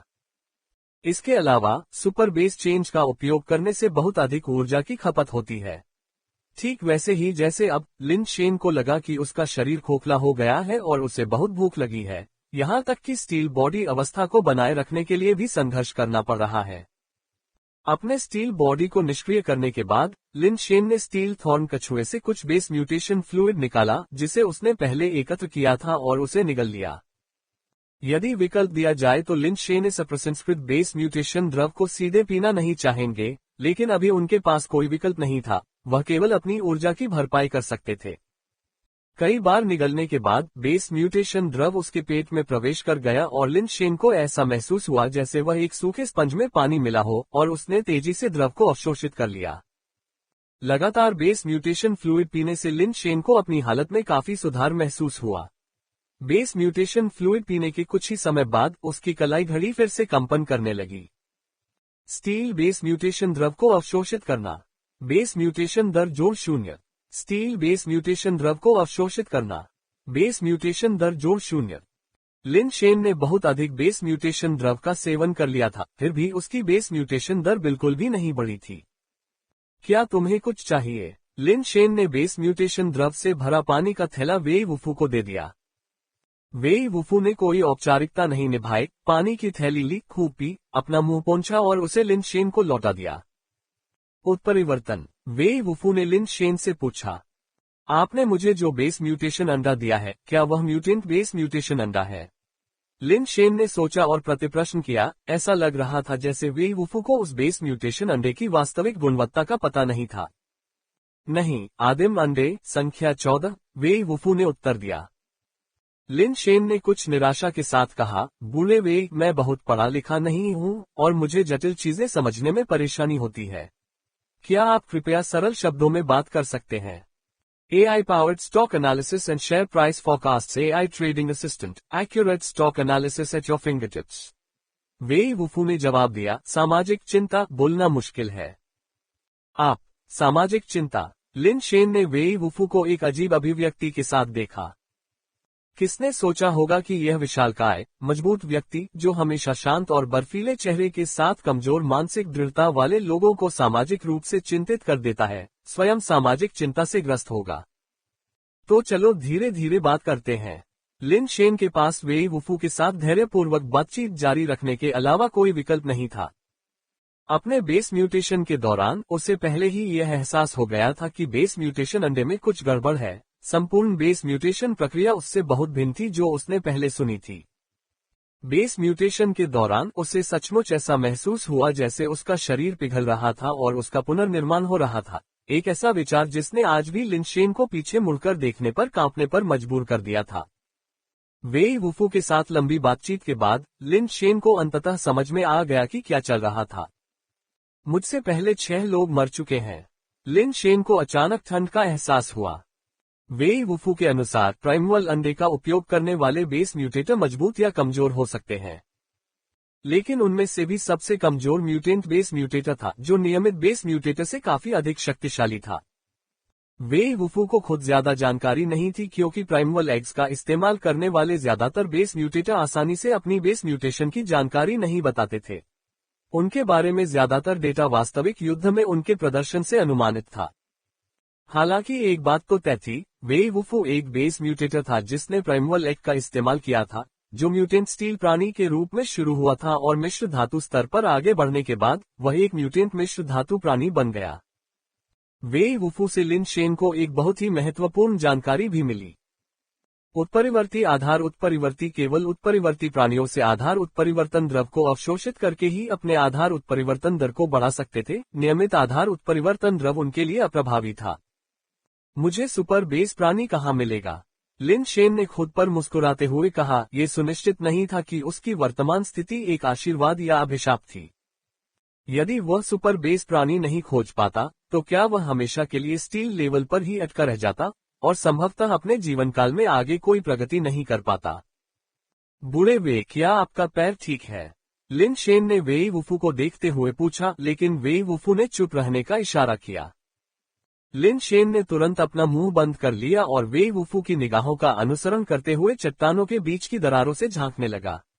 उसने जो देखा उसे देखकर वह आश्चर्य में दंग रह गया। मैं क्या देख रहा हूँ? क्या वह एक देवदूत है? मैं संभवतः मरा नहीं हो सकता, है न? क्या ये दुनिया पौराणिक स्वर्ग है? लिन शेन ने एक सुंदर प्राणी को देखा जिसके पीठ पर सफेद लबादा और सफेद पंख थे, सुनहरे घुंघराले बाल थे, जो समुद्र के ऊपर उड़ रहा था। ये स्पष्ट रूप से कोई बेस वेरिएंट प्राणी नहीं था और इसके मानव होने की संभावना भी कम थी। लिन शेन केवल अनुमान लगा सकता था कि यह पौराणिक कथाओं से कोई प्राणी था। समुद्र और आकाश की लड़ाई। अनुवादक 54,96,90,339। बैकवोट। नहीं, मरा नहीं, नहीं, ग्रह, वेई वुफू ने दबी हुई आवाज में कहा। तुम्हारा मतलब है कि हम दूसरे ग्रह पर हैं? तो वह आदमी जो एक देवदूत की तरह दिखता है, एक एलियन है। लिन शेन समझ गया कि वेई वुफू का क्या मतलब था, लेकिन वह और भी अधिक आश्चर्यचकित हुआ। उसने पहले सोचा था कि वह गॉड माउंटेन के भीतर एक गुफा स्वर्ग में है। उसने कभी नहीं सोचा था कि वह अपने ग्रह को छोड़कर दूसरे ग्रह पर पहुंच जाएगा। हाँ, वेई वुफू ने निश्चितता के साथ पुष्टि की। उसकी नजर अभी भी समुद्र के ऊपर उड़ते देवदूत पर टिकी हुई थी। फिर उसने कहा, दिव्य, खतरनाक। तुम्हें कैसे पता कि वह एक दिव्य प्राणी है? लिन शेन ने हैरान होकर पूछा। पहले कई खतरनाक, ब्रह्मांड, मानव, बहुत कमजोर। वेई वुफू ने एक बार फिर खतरनाक शब्द पर जोर दिया। वेई वुफू का मतलब था कि वह पहले भी कई दिव्य प्राणियों से मिल चुका था और वे बेहद खतरनाक प्राणी थे। ब्रह्मांड में मनुष्य एक बहुत ही कमजोर जाति है। तो आप कह रहे हैं कि आप पहले भी दूसरे ग्रहों पर जा चुके हैं और उनमें से कई पर? लिन शेन और भी हैरान था। हाँ, वेई वुफू ने फिर से सिर हिलाया। उसकी नजर अभी भी समुद्र के ऊपर सेलेस्टियल पर दृढ़ता से टिकी हुई थी। ये दुनिया मेरी कल्पना से कहीं अधिक जटिल है, लिन शेन ने सोचा, क्योंकि उसने देखा कि सेलेस्टियल की कलाई पर एक काली वस्तु थी जो उनके पास मौजूद टेलीपोर्टस के समान थी। हालांकि वह दूरी के कारण विवरण नहीं देख सका। लंबे समय से अटकलें लगाई जा रही थी कि बेस वेरिएंट जीव अलौकिक प्राणी है, लेकिन ये हमेशा से सिर्फ अटकलें ही थीं। अब ऐसा लग रहा था कि यह महज अनुमान नहीं था। जो लोग सच्चाई जानते थे, उन्होंने किसी कारण से इसे छिपाए रखने का फैसला किया था। ऐसा प्रतीत हुआ कि सेलेस्टियल समुद्र की सतह पर कुछ खोज रहा था। वह कई बार आगे पीछे उड़ रहा था, लेकिन वह जो खोज रहा था उसे ढूंढने में असमर्थ था। काफी देर तक समुद्र के ऊपर मंडराने के बाद जब लिन शेन ने सोचा कि सेलेस्टियल को वह नहीं मिला जो वह चाहता था और वह उड़ने वाला था, तो उसने देखा कि सेलेस्टियल बीच हवा में रुक गया। वह क्या कर रहा है? लिन शेन दूरी के कारण हाथ बढ़ाने के दिव्य इशारे के उद्देश्य को नहीं समझ सका। लिन शेन ने वेई वुफू को देखा, जिसने अपना सिर हिलाया, ये संकेत देते हुए कि वह भी नहीं जानता था कि दिव्य क्या कर रहा था। जब वे दोनों देख रहे थे, तो उन्होंने अचानक देखा कि सेलेस्टियल के नीचे समुद्र का पानी नाटकीय ढंग से बढ़ने लगा तथा लहरें पहले से कहीं अधिक बड़ी हो गईं। अचानक समुद्र की सतह पर फुहारें फूट पड़ी और एक विशालकाय आकृति लहरों के बीच से हवा में उछलकर आकाश में मंडरा रहे दिव्य देवता की ओर तेजी से बढ़ी। क्रिस्टल आधारित प्राणी। क्रिस्टल आधारित प्राणी के आकार और सुंदरता को देखकर लिन शेन का मुंह आश्चर्य से खुला रह गया। इसका पूरा शरीर नीला था, नीलम समुद्र जैसा, बहुत कुछ पौराणिक क्रिस्टल निगलने वाले विशाल सर्प की तरह।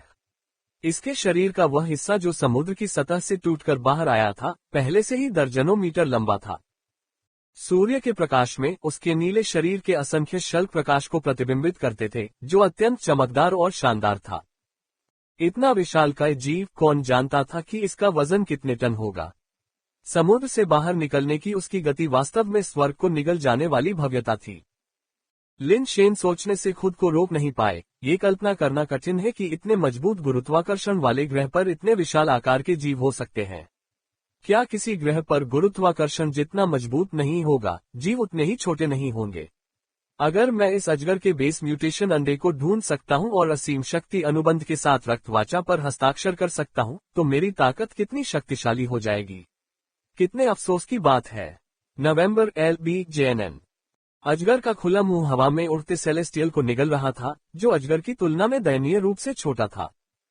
अगले ही पल लिन शेन ने देखा कि सेलेस्टियल का सफेद लबादा फट गया और एक सफेद जेड जैसा पदार्थ तेजी से उसके शरीर के भीतर से बाहर निकल आया, जिसने तुरंत उसे पूरी तरह से ढांक लिया और एक सफेद जेड कवच में बदल गया, यहाँ तक कि उसकी पीठ पर पंख भी जेड की एक पतली परत से ढक गए। दूर से देखने पर यह दिव्य प्रतिमा एक दिव्य योद्धा की मूर्ति जैसी दिखती थी, जो क्रिस्टलीय सफेद जेड से बनी थी तथा इसके भव्य रूप से पवित्रता झलक रही थी।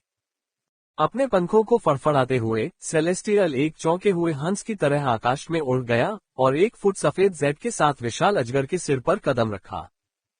बैकवोट।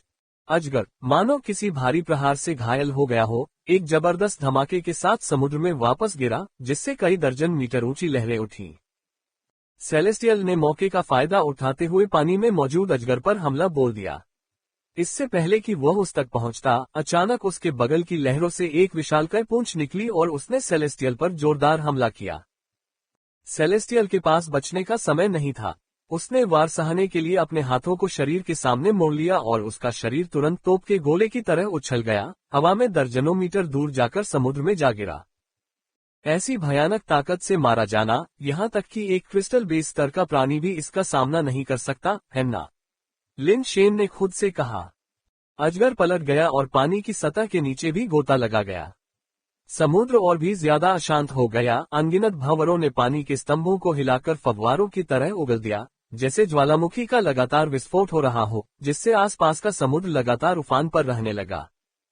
ऐसा लग रहा था कि सेलेस्टियल मारा नहीं गया था, बल्कि वह पानी के अंदर अजगर से युद्ध कर रहा था। उसके पास स्पष्ट रूप से पंख हैं, लेकिन वह समुद्र में उस crystal base level एजियोर giant Python से लड़ने के लिए अपने लाभ को त्यागना चुनता है। क्या वह दिमागहीन है या उसकी ताकत इतनी महान है कि वह पर्यावरणीय प्रभावों की उपेक्षा कर सकता है? लिन शेन ने सोचा। मजबूत। वेई वुफू ने सिर्फ एक शब्द कहा और यह स्पष्ट नहीं था कि वह सेलेस्टियल या अजगर को संदर्भित कर रहा था। अजगर के शरीर के कुछ हिस्से कभी कभी पानी की सतह पर आ जाते थे, लेकिन सेलेस्टियल को पानी से बाहर निकलते हुए नहीं देखा जा सकता था। अचानक उथल पुथल भरे समुद्र में 100 मीटर से अधिक ऊंचा जल स्तंभ फट गया और सेलेस्टियल का शरीर उसमें से बाहर आ गिरा। छाया की तरह तीव्र गति से चलने वाला अजगर लहरों को चीरता हुआ आगे बढ़ा, अपना स्वर्ग निगलने वाला मुंह खोला और एक ही घूंट में पूरा का पूरा स्वर्ग निगल गया। सेलेस्टियल का प्रदर्शन ठीक नहीं लग रहा है, लिन शेन ने मन ही मन सोचा। लेकिन अगले ही पल लिन शेन ने अजगर के पेट में एक बड़ा छेद फटते देखा और सेलेस्टियल उस छेद से बाहर निकल आया। धमाका! अजगर का शरीर समुद्र की सतह पर गिर गया। प्रचंड लहरें समुद्र तट पर आ गईं और उस क्षेत्र में बाढ़ आ गई जहां लिन शेन और वेई वुफू छिपे हुए थे। सौभाग्य से लहर तेजी से आए और उतनी ही तेजी से पीछे हट गई। जब पानी पीछे हटा तो सेलेस्टियल को अजगर के शरीर को कदम दर कदम समुद्र तट पर घसीटते हुए देखा गया। हो सकता है कि सेलेस्टियल ने लड़ाई में बहुत ज्यादा ताकत खर्च कर दी हो या फिर अजगर का शरीर बहुत भारी हो। पानी की उछाल के बिना सेलेस्टियल उसे सिर्फ समुद्र तट तक खींच सकता था, उसके बाद वह उसे आगे नहीं ले जा सकता था। धप! सेलेस्टियल सीधा जमीन पर गिर पड़ा और समुद्र तट पर निश्चल पड़ा रहा। बेस म्यूटेशन अजगर के पेट के घाव से तरल पदार्थ बहता रहा, लेकिन सेलेस्टियल में अभी भी कोई हलचल नहीं थी। वह मरा हुआ लग रहा था।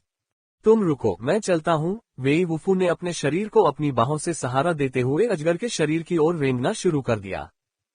लिन शेन ने अनुमान लगाया कि वेई वुफू अजगर के बेस म्यूटेशन द्रव को पीना चाहता था, शायद इससे उसके शरीर को ठीक होने में मदद मिलेगी। एक पल की हिचकिचाहट के बाद लिन शेन बाहर नहीं गया और चट्टानों के पीछे छिपता रहा। वेई वुफू रेंगकर करीब आया, एक पल के लिए सेलेस्टियल को देखा, फिर सीधे अजगर के घाव के पास गया और बाहर बह रहे नीले बेस म्यूटेशन द्रव को पीना शुरू कर दिया। दोस्त, यह मेरा शिकार है। मुझे याद नहीं कि मैंने तुम्हें अपने शिकार में से कुछ खाने के लिए बुलाया था। वेई वुफू के पीछे से एक कर्कश आवाज आई। वेई वुफू ने पीछे मुड़कर देखा तो उसने देखा कि आकाशीय पिंड धीरे धीरे जमीन से ऊपर उठ रहा है और बर्फीली निगाहों से वेई वुफू को घूर रहा है। पालतू कैप्सूल त्वरक। अनुवादक 54,96,90,339। एलियंस भी मंदारिन बोलते हैं। एंजल की बात सुनकर लिन शेन क्षण भर के लिए हैरान रह गया। 200 साल से भी अधिक पहले जब मानव प्रौद्योगिकी अपने चरम पर थी, तब कोई भी सौरमंडल से बाहर निकलने में सफल नहीं हुआ था। एलियंस की खोज तो दूर की बात थी। इसके अलावा मानवता कितने समय से अस्तित्व में है? मंदारिन कितने समय से अस्तित्व में है? अगर कोई मंदारिन के निर्माण के दिन से ही प्रकाश की गति से यात्रा करना शुरू कर दे तो भी शायद वे अब तक किसी एलियन ग्रह पर नहीं पहुंच पाए होंगे। एलियंस को मंदारिन सिखाने की तो बात ही छोड़िए। क्या मजाक है। लेकिन सेलेस्टियल की मंदारिन वास्तव में काफी मानक थी। कम से कम लिन शेन को लगा कि वह निश्चित रूप से इसकी बराबरी नहीं कर सकता। अपने शरीर पर लगे जैड कवच को गायब होते और अपने मूल रूप में वापस आते हुए अपने चेहरे पर अभी भी मुस्कुराहट के साथ लिन शेन मदद नहीं कर सका, लेकिन सेलेस्टियल को देखकर थोड़ा अजीब महसूस कर रहा था। वेई वुफू ने अपने मुंह से बेस म्यूटेशन द्रव को पोंछा और थोड़ा शर्मिंदा होते हुए कहा, तुम मर जाओ, बर्बाद हो जाओ। लिन शेन ने वेई वुफू को समझा। वेई वुफू का मतलब था कि उसे लगा कि सेलेस्टियल मर चुका है और जमीन पर फैला बेस म्यूटेशन फ्लूइड बेकार था। लेकिन सेलेस्टियल को वेई वुफू की बात समझ में नहीं आई। शुरू में मुस्कुराता हुआ चेहरा धीरे धीरे ठंडा हो गया और उसने वेई वुफू को घूरते हुए कहा, तुम मुझे मरवाना चाहते हो? ऐसा लगता है कि मैंने तुम्हें दोस्त कहकर गलत किया। तुम जैसे बेकार इंसान को मेरा दोस्त बनने का हक नहीं है, इसलिए तुम्हारे पास मरने के अलावा कोई चारा नहीं है। लिन शेन को आखिरकार समझ में आ गया कि वेई वुफू सामाजिक रूप से क्यों चिंतित था। जिस तरह से वह बोलता था उससे सिर्फ उसे ही चिंता नहीं होती थी, दूसरे भी चिंतित होते थे। वेई वुफू को स्पष्ट रूप से लगा कि इसे समझाना बहुत कठिन है, इसलिए उन्होंने ऐसा न करने का निर्णय लिया। वेई वुफू ने कहा, ऐसा नाटक करो कि तुम कमजोर हो और लेट जाओ। दिव्य देवता किसी तरह इसे समझ गए और उनकी अभिव्यक्ति और भी ठंडी हो गई। आप कह रहे हैं कि मैं नाटक कर रहा हूँ, मैं कमजोर हूँ और आप चाहते हैं कि मैं लेट जाऊं और मर जाऊं। आप में कोई ताकत नहीं है, वेई वुफू ने फिर कहा। Ads by pub future. ठीक है, ठीक है, ठीक है। एक अपंग मिश्र धातु मानव ये कहने की हिम्मत कैसे कर सकता है कि मैं कमजोर हूँ? फिर मैं तुम्हें दिखाऊंगा कि मुझ तियानशिन में ताकत है या नहीं। सेलेस्टियल ने सीधे बैठे वेई वुफू पर मुक्का मारा। लिन शेन को संकोच हो रहा था कि उसे मदद करनी चाहिए या नहीं। तियानशिन नाम का दिव्य प्राणी उससे 2 स्तर ऊपर बहुत शक्तिशाली था। उसे विश्वास नहीं था कि वह तियानशिन को हराने के लिए 2 स्तर आगे बढ़ सकता है। वेई वुफू का चकमा देने का कोई इरादा नहीं था। एक हाथ जमीन पर टिकाकर और दूसरे हाथ से मुट्ठी बांधकर उसने आने वाले घूंसे का सामना किया। जब दोनों मुट्ठियां टकराईं, तो लिन शेन को आश्चर्य हुआ कि मुकाबला बराबरी का था। बैठे हुए वेई वुफू के शरीर का ऊपरी आधा हिस्सा विशालकाय अजगर के शरीर के खिलाफ झुक गया, जो कि ज्यादा जोरदार नहीं लगा क्योंकि वह जल्दी से फिर से सीधा बैठ गया। तियानशिन भी कई कदम पीछे हट गया, लड़खड़ाते हुए और लगभग जमीन पर गिरते गिरते बचा। वेई वुफू अभी भी मिश्र धातु स्तर पर था, तियानशिन से एक स्तर नीचे, फिर भी यह संघर्ष बराबरी का था। लिन शेन को एहसास हुआ कि विशाल अजगर के साथ तियानशिन की हाल की लड़ाई ने उसे बहुत थका दिया था। अब वह ताकत से बाहर था और संभवतः घायल भी था, हालांकि यह सतह पर दिखाई नहीं दे रहा था। नाटक करना बंद करो, लेट जाओ, वेई वुफू ने तियानशिन से कहा। ये सुनकर तियानशिन ने अपने मुंह तक पहुंच चुके खून को जबरन निगल लिया, अपनी जगह पर खड़ा रहा और गुस्से में हंसा। ठीक है, ठीक है, ठीक है। एक अपंग मिश्र धातु रैंक का कचरा मेरा मजाक उड़ाने की हिम्मत करता है। आज मैं तुम्हें दिखाऊंगा कि तुम्हारे जैसे कचरे को मारना कितना आसान है। ऐसा कहते हुए तियानशिन ने कहीं से एक बंदूक निकाली और वेई वुफू की ओर बैरल तानते हुए ठंडे स्वर में कहा, अरे असभ्य किसान, क्या तुम पहचानते हो कि यह क्या है? स्वर्गीय प्राणी भी बंदूकों का उपयोग करते हैं। लिन शेन ने आश्चर्य से देखा। उसने सोचा था कि तियानशिन के शब्दों के बाद कुछ ऐसा होगा जो धरती हिला देने वाला होगा, लेकिन वह महज एक रिवॉल्वर निकला। पिस्तौल की शक्ति निश्चित रूप से वेई वुफू, जो स्वयं की तरह एक उत्परिवर्तित मिश्र धातु म्यूटेटर है, को नुकसान पहुंचाने के लिए पर्याप्त नहीं होगी। लिन शेन इस बात से हैरान था कि उसने इस समय बंदूक क्यों निकाली। क्या ये किसी प्रकार की उच्च तकनीक वाली लेजर बंदूक हो सकती है? लिन शेन ने शुरू में सोचा था कि वह कुछ शक्तिशाली बेस म्यूटेशन पालतू जानवर लाएंगे। पेट कैप्सूल पिस्तौल। वेई वुफू शायद ही कभी पूरा वाक्य बोल पाता था, उसकी आंखें अधिक गंभीर हो जाती थीं। मुझे उम्मीद नहीं थी कि तुम, एक जंगली और असभ्य गंवार, पेट कैप्सूल पिस्तौल को पहचानने की कुछ समझ रखते हो, तियानशिन ने थोड़ा आश्चर्य से कहा, लेकिन तुरंत अपने अहंकारी व्यवहार को वापस पा लिया और बंदूक पकड़ते हुए कहा, यह वास्तव में एक पेट कैप्सूल पिस्तौल है, लेकिन कोई साधारण पिस्तौल नहीं है, इसे एंजल रिवॉल्वर कहा जाता है। ये पैट्स की परिवर्तन गति को 44 तक बढ़ा देता है, जिसका अर्थ है कि यह क्रिस्टल बेस लेवल की गति से भी तेज है, जिससे पेट कैप्सूल बैरल से निकलने के तुरंत बाद पेट में बदल जाता है और यह 44 की गति से लक्ष्य तक पहुंचेगा। क्या आप समझते हैं कि इसका क्या मतलब है? Ads by pub future. Wei Wufu के जवाब का इंतजार किए बिना तियानशिन ने अशुभ रूप से कहा, और मेरी यह एंजल रिवॉल्वर, इसकी आंतरिक संपीड़न जगह 7 पालतू कैप्सूल रख सकती है। अनुमान लगाओ कि मैंने इसमें कितने क्रिस्टल बेस लेवल पालतू कैप्सूल लोड किए हैं। वेई वुफू चुप हो गया, बेशक वह जानता था कि इसका क्या मतलब है। एंजल रिवॉल्वर से निकली गोलियों से वह बच नहीं सकता था। यदि वह अपने शरीर से उन्हें रोकने की कोशिश करता, भले ही वह ढाल के रूप में अपने हाथ का उपयोग करता, तब भी वह 44 की गति से उसकी ओर आ रहे क्रिस्टल बेस के पालतू जानवरों का सामना नहीं कर सकता था। जहां तक इस बात का सवाल है कि एंजल रिवॉल्वर के अंदर कितने क्रिस्टल बेस पेट कैप्सूल थे, अब ये बात मायने नहीं रखती थी, एक ही उसकी जिंदगी खत्म करने के लिए काफी था। और इसमें कोई संदेह नहीं था, सेलेस्टियल्स के पास क्रिस्टल बेस पालतू जानवर कैसे नहीं हो सकते थे। वे स्वाभाविक रूप से क्रिस्टल बेस स्तर के थे। दूसरी ओर लिन शेन हैरान और प्रसन्न दोनों था। उसने उम्मीद नहीं की थी कि पेट कैप्सूल पिस्तौल जैसी कोई चीज होगी। तियानशिन के वर्णन के अनुसार पालतू कैप्सूल पिस्तौल एक ऐसा उपकरण था जो पालतू जानवरों के परिवर्तन को तीव्र करता था और उन्हें प्रारंभिक गति प्रदान करता था।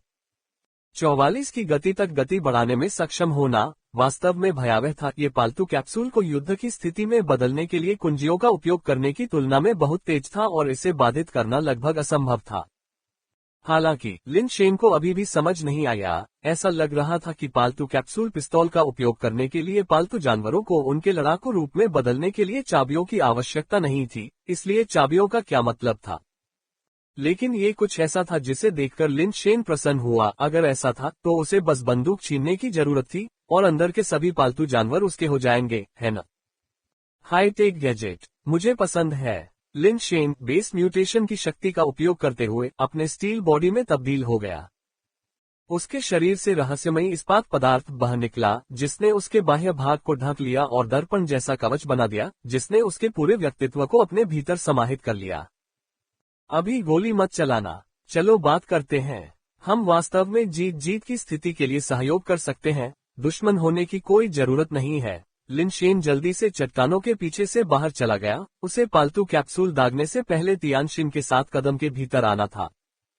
जब तियानशिन ने किसी और को आते देखा, तो वह पहले तो चौंक गया, लेकिन जब उसने देखा कि वह नवागंतुक स्टील के कवच में लिपटा हुआ है, तो वह हंसी से आग बबूला हो गया। आज कौन सा दिन है जब सभी प्रकार का कचरा बाहर आकर मुझे घृणा करने की हिम्मत करता है।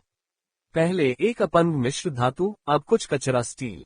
मेरे साथ सहयोग करो। तुम जंगली समाज के बर्बर लोग, मेल और मैल, तुम्हें मेरे साथ सहयोग करने का क्या अधिकार है? क्या तुम सच में सोचते हो कि क्योंकि मैं घायल हूँ, इसलिए मैं तुम्हें नहीं मार सकता? वापस मत जाओ। वेई वुफू ने लिन शेन को बाहर आते देख भौहें सिकोड़ ली। वह जानता था कि हालांकि लिन शेन केवल स्टील लेवल का था, अगर उसने वास्तव में लड़ना शुरू कर दिया तो मिश्र धातु स्तर भी उसका मुकाबला नहीं कर सकता था। लेकिन आखिरकार उनके स्तरों में स्पष्ट अंतर था। एक उत्परिवर्तित मिश्र धातु प्राणी के खिलाफ उन दोनों के लिए यह बहुत कठिन काम था, और उनके सामने ये तियानशिन उत्परिवर्तित मिश्र धातु प्राणी की तुलना में संभालना बहुत मुश्किल था। लिन शेन ने पहले भी बहुत तेज गति दिखाई थी, लेकिन पेट कैप्सूल पिस्तौल की 44 गति की तुलना में ये बहुत धीमी थी। मित्र बनाना।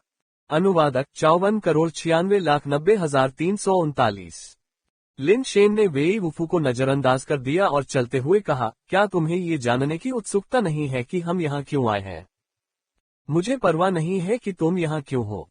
तियानशिन स्पष्ट रूप से इसे नहीं मान रही थी, उसकी बंदूक अभी भी वेई वुफू पर निशाना साध रही थी, वह ट्रिगर खींचने वाली थी।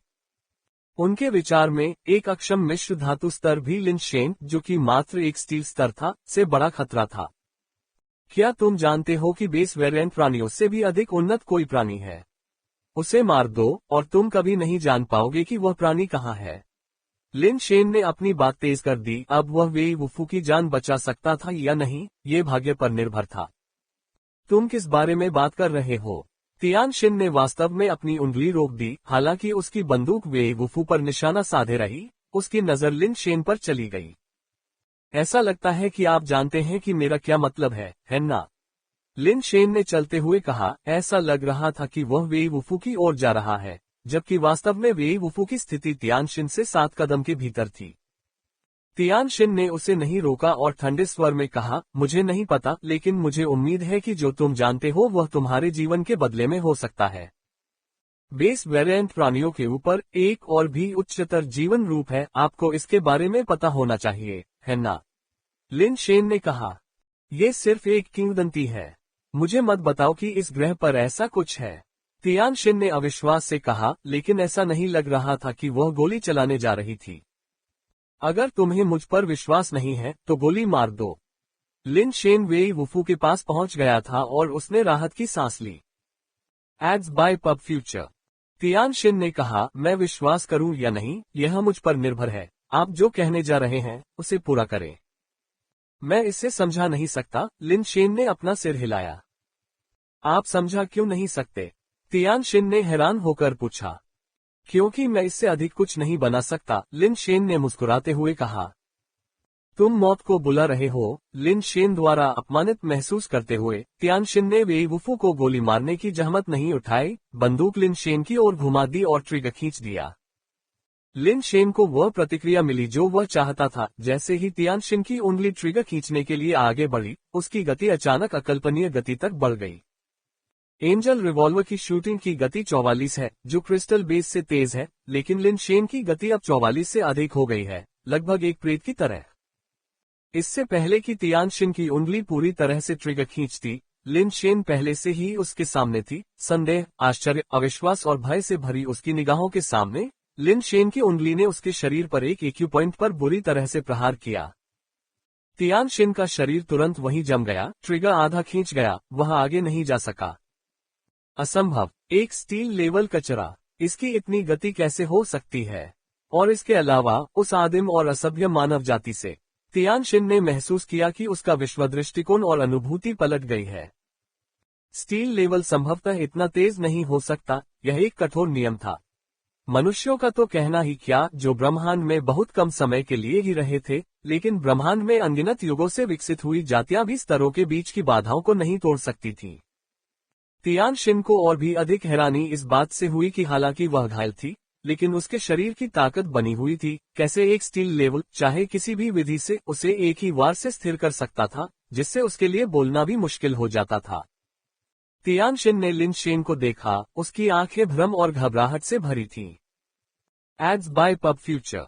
वेई वुफू की आंखें भी उसी तरह जटिल थीं, जब वह चुपचाप सोच रहा था, यह आदमी और भी ज्यादा अपमानजनक होता जा रहा है। लिन शेन को इस बात की परवाह नहीं थी कि वे क्या सोचते हैं और उसने धीरे से तियान शिन के हाथ से पेट कैप्सूल गन को हटाने के लिए हाथ बढ़ाया। लिन शेन के विचार में बिना कवच के एक सेलेस्टियल को संभालना बेस वेरिएंट प्राणी की तुलना में बहुत आसान था। तियान शिन का शरीर अविश्वसनीय रूप से लचीला था, मिश्र धातु स्तर के हथियार से किया गया वार शायद उसे नुकसान नहीं पहुंचाएगा, लेकिन वह कमजोर थी। एक्यूपॉइंट सीलिंग नर्म लक्ष्यों पर बेहतर काम करती थी। वे जितने कठोर होते थे उन्हें सील करना उतना ही कठिन होता था, जितना नर्म होता था उतना ही आसान होता था। यहाँ तक कि सबसे अधिक लचीला प्राणी, जो तलवारों और बंदूकों से अप्रभावित रहता है, आसानी से हार मान लेगा यदि आप उसकी कमजोरियां ढूंढ लें। कभी कभी लिन शेन खुद महसूस करते हैं कि एक्यूपॉइंट को सील करने की क्षमता बिल्कुल मानव स्वभाव की तरह है। अगर आप काफी दृढ़ इच्छाशक्ति वाले हैं, तो दूसरों के लिए आपको हेरफेर करना मुश्किल है। लेकिन अगर आप बहुत कमजोर इच्छाशक्ति वाले हैं, तो भले ही आप स्वाभाविक रूप से मजबूत हो, फिर भी आपको हेरफेर करना आसान है। कमजोर लोगों को धमकाना और मजबूत लोगों से डरना मानव स्वभाव है। वे, क्या तुम जानते हो कि इसका उपयोग कैसे किया जाता है?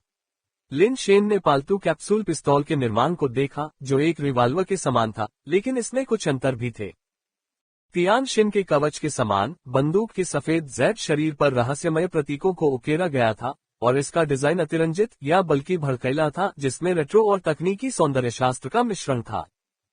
बंदूक की फायरिंग पिन का आकार एक छोटे देवदूत के पंख जैसा था, जो बहुत अनोखा लग रहा था। लिन शेन शूटिंग तो कर सकता था, लेकिन उसे नहीं पता था कि मैगजीन कैसे खोली जाती है। इसे खोलने का तरीका किसी भी बंदूक से अलग था जो उसने पहले देखी थी। वह देखना चाहता था कि अंदर कौन से पेट कैप्सूल हैं। हाँ, वेई वुफू ने सिर हिलाया। लिन शेन ने बंदूक उसे सौंप दी और वेई वुफू ने बंदूक को झटका देने से पहले उस पर कुछ दबाया, जिससे बंदूक का सिलेंडर एक कोण पर बाहर आ गया। Ads by pub future. Wei Wufu ने उस पर नजर डाली और बंदूक वापस लिन शेन को सौंप दी। जब लिन शेन ने बंदूक ली और उसे देखा, तो वह कोसने से खुद को रोक नहीं सका। क्या कंगाल है, अभी भी दिखावा करने की कोशिश कर रहा है, बेशर्म। बंदूक सिलेंडर में 7 कक्ष थे, जिनमें से प्रत्येक में एक पेट कैप्सूल रखा जा सकता था। हालांकि 6 कक्ष खाली थे और केवल एक में मिश्र धातु स्तर का पेट कैप्सूल भरा हुआ था। कोई आश्चर्य नहीं कि उस आदमी ने कभी गोली नहीं चलाई। पता चला कि वह सिर्फ एक बार ही गोली चला सकता था, और यह भी निश्चित नहीं था कि इससे वेई वुफू की मौत हो जाएगी। लिन शेन ने बंदूक का सिलेंडर वापस खींच लिया। स्टॉक कुंजी। वेई वुफू ने एक और शब्द जोड़ा। वेई वुफू का मतलब समझते हुए लिन शेन ने बंदूक पर उसी जगह दबाव डाला। उसने स्टॉक के नीचे से मैगजीन जैसी कोई चीज निकाली, जिसमें गोलियां नहीं बल्कि चाबी थी। ये चीज बहुत ही सरलता से डिजाइन की गई है। लिन शेन ने थोड़ी देर तक इसके साथ खेला और जल्द ही वह पूरी तरह से समझ गया कि इसका उपयोग कैसे करना है। सुखद आश्चर्य से भर गया। दूसरों के लिए ये पालतू जानवरों का उपयोग करने के लिए एक दुर्जेय हथियार था, लेकिन मुख्य बात अंदर के पालतू जानवरों की ताकत थी। बंदूक केवल एक त्वरक थी। लेकिन लिन शेन इस उपकरण के साथ क्रिस्टल बेस स्तर की तुलना में भी अधिक तेज गति प्राप्त कर सकता था। हालांकि लिन शेन को अभी भी ये पता नहीं चल पाया था कि पालतू जानवरों के परिवर्तन और गति को तीव्र करने वाली ऊर्जा कहां से आती है, और क्या इसका अनिश्चित काल तक उपयोग किया जा सकता है। लिन शेन ने वेई वुफू से पूछा, जिसने कहा कि उसे भी नहीं पता। मनुष्य ऐसी चीज नहीं बना सकते, यह एक एलियन तकनीकी उत्पाद था। केवल कुछ ही मनुष्यों के पास ये था, जो ज्यादातर एलियंस के साथ खरीद या वस्तु विनिमय के जरिए हासिल किया गया था। वेई वुफू को पहले भी कुछ पालतू कैप्सूल पिस्तौलों का सामना करना पड़ा था, लेकिन वह केवल उनका उपयोग करना जानता था, साथ ही उनके डिजाइन के बारे में भी उसे समझ नहीं थी। तुम्हारा नाम तियान शिन है ना? मैं तुम्हें अब एक मौका दे रहा हूँ। तुम इसे भूना पाओगे या नहीं, ये तुम पर निर्भर है। लिन शेन ने तियान शिन को एक बार फिर थपथपाते हुए कहा। तियान शिन ने तुरंत बोलने की शक्ति वापस पा ली। कुछ बार उसका रंग बदलने के बाद उसने अचानक मुस्कुराते हुए कहा, दोस्त तुम सही थे, मुझे लगता है कि हम आपसी लाभ के लिए सहयोग कर सकते हैं। चलो दोस्त बनो। अगला, आप मुझे यह नहीं बताएंगे कि आप इस ग्रह पर ऐसे अस्तित्वों के बारे में जानते हैं जो बेस वेरिएंट प्राणियों से ऊपर हैं, है ना? लिन शेन ने मुस्कुराते हुए कहा। तियानशिन ने गंभीरता से कहा, हो सकता है कि वास्तव में कुछ हो, हालांकि मैं निश्चित नहीं हो सकता। मुझे बस इतना पता है कि इस ग्रह पर एक रियल किंग की मृत्यु हुई थी, और अगर हम उसके अवशेष पा सकें, तो हम बहुत ऊंचाइयों पर पहुंच सकेंगे। मैं उसी रियल किंग के अवशेषों के लिए यहाँ आने के लिए मौत और कठिनाई का सामना कर रहा हूँ। राज्य राजा। लिन शेन ने हैरान होकर तियानशिन को देखा। स्वर्ग को अपने अधिकार क्षेत्र में बांटना, पृथ्वी को राजा की तरह नियंत्रित करना, हजारों तारों पर शासन करना, अनगिनत जातियों पर जीवन और मृत्यु की शक्ति रखना, ऐसा ही एक रियल किंग होता है। ब्रह्मांड में केवल सबसे शक्तिशाली और अजेय राजाओं को ही रियल किंग कहलाने का अधिकार है, तियानशिन ने धीरे से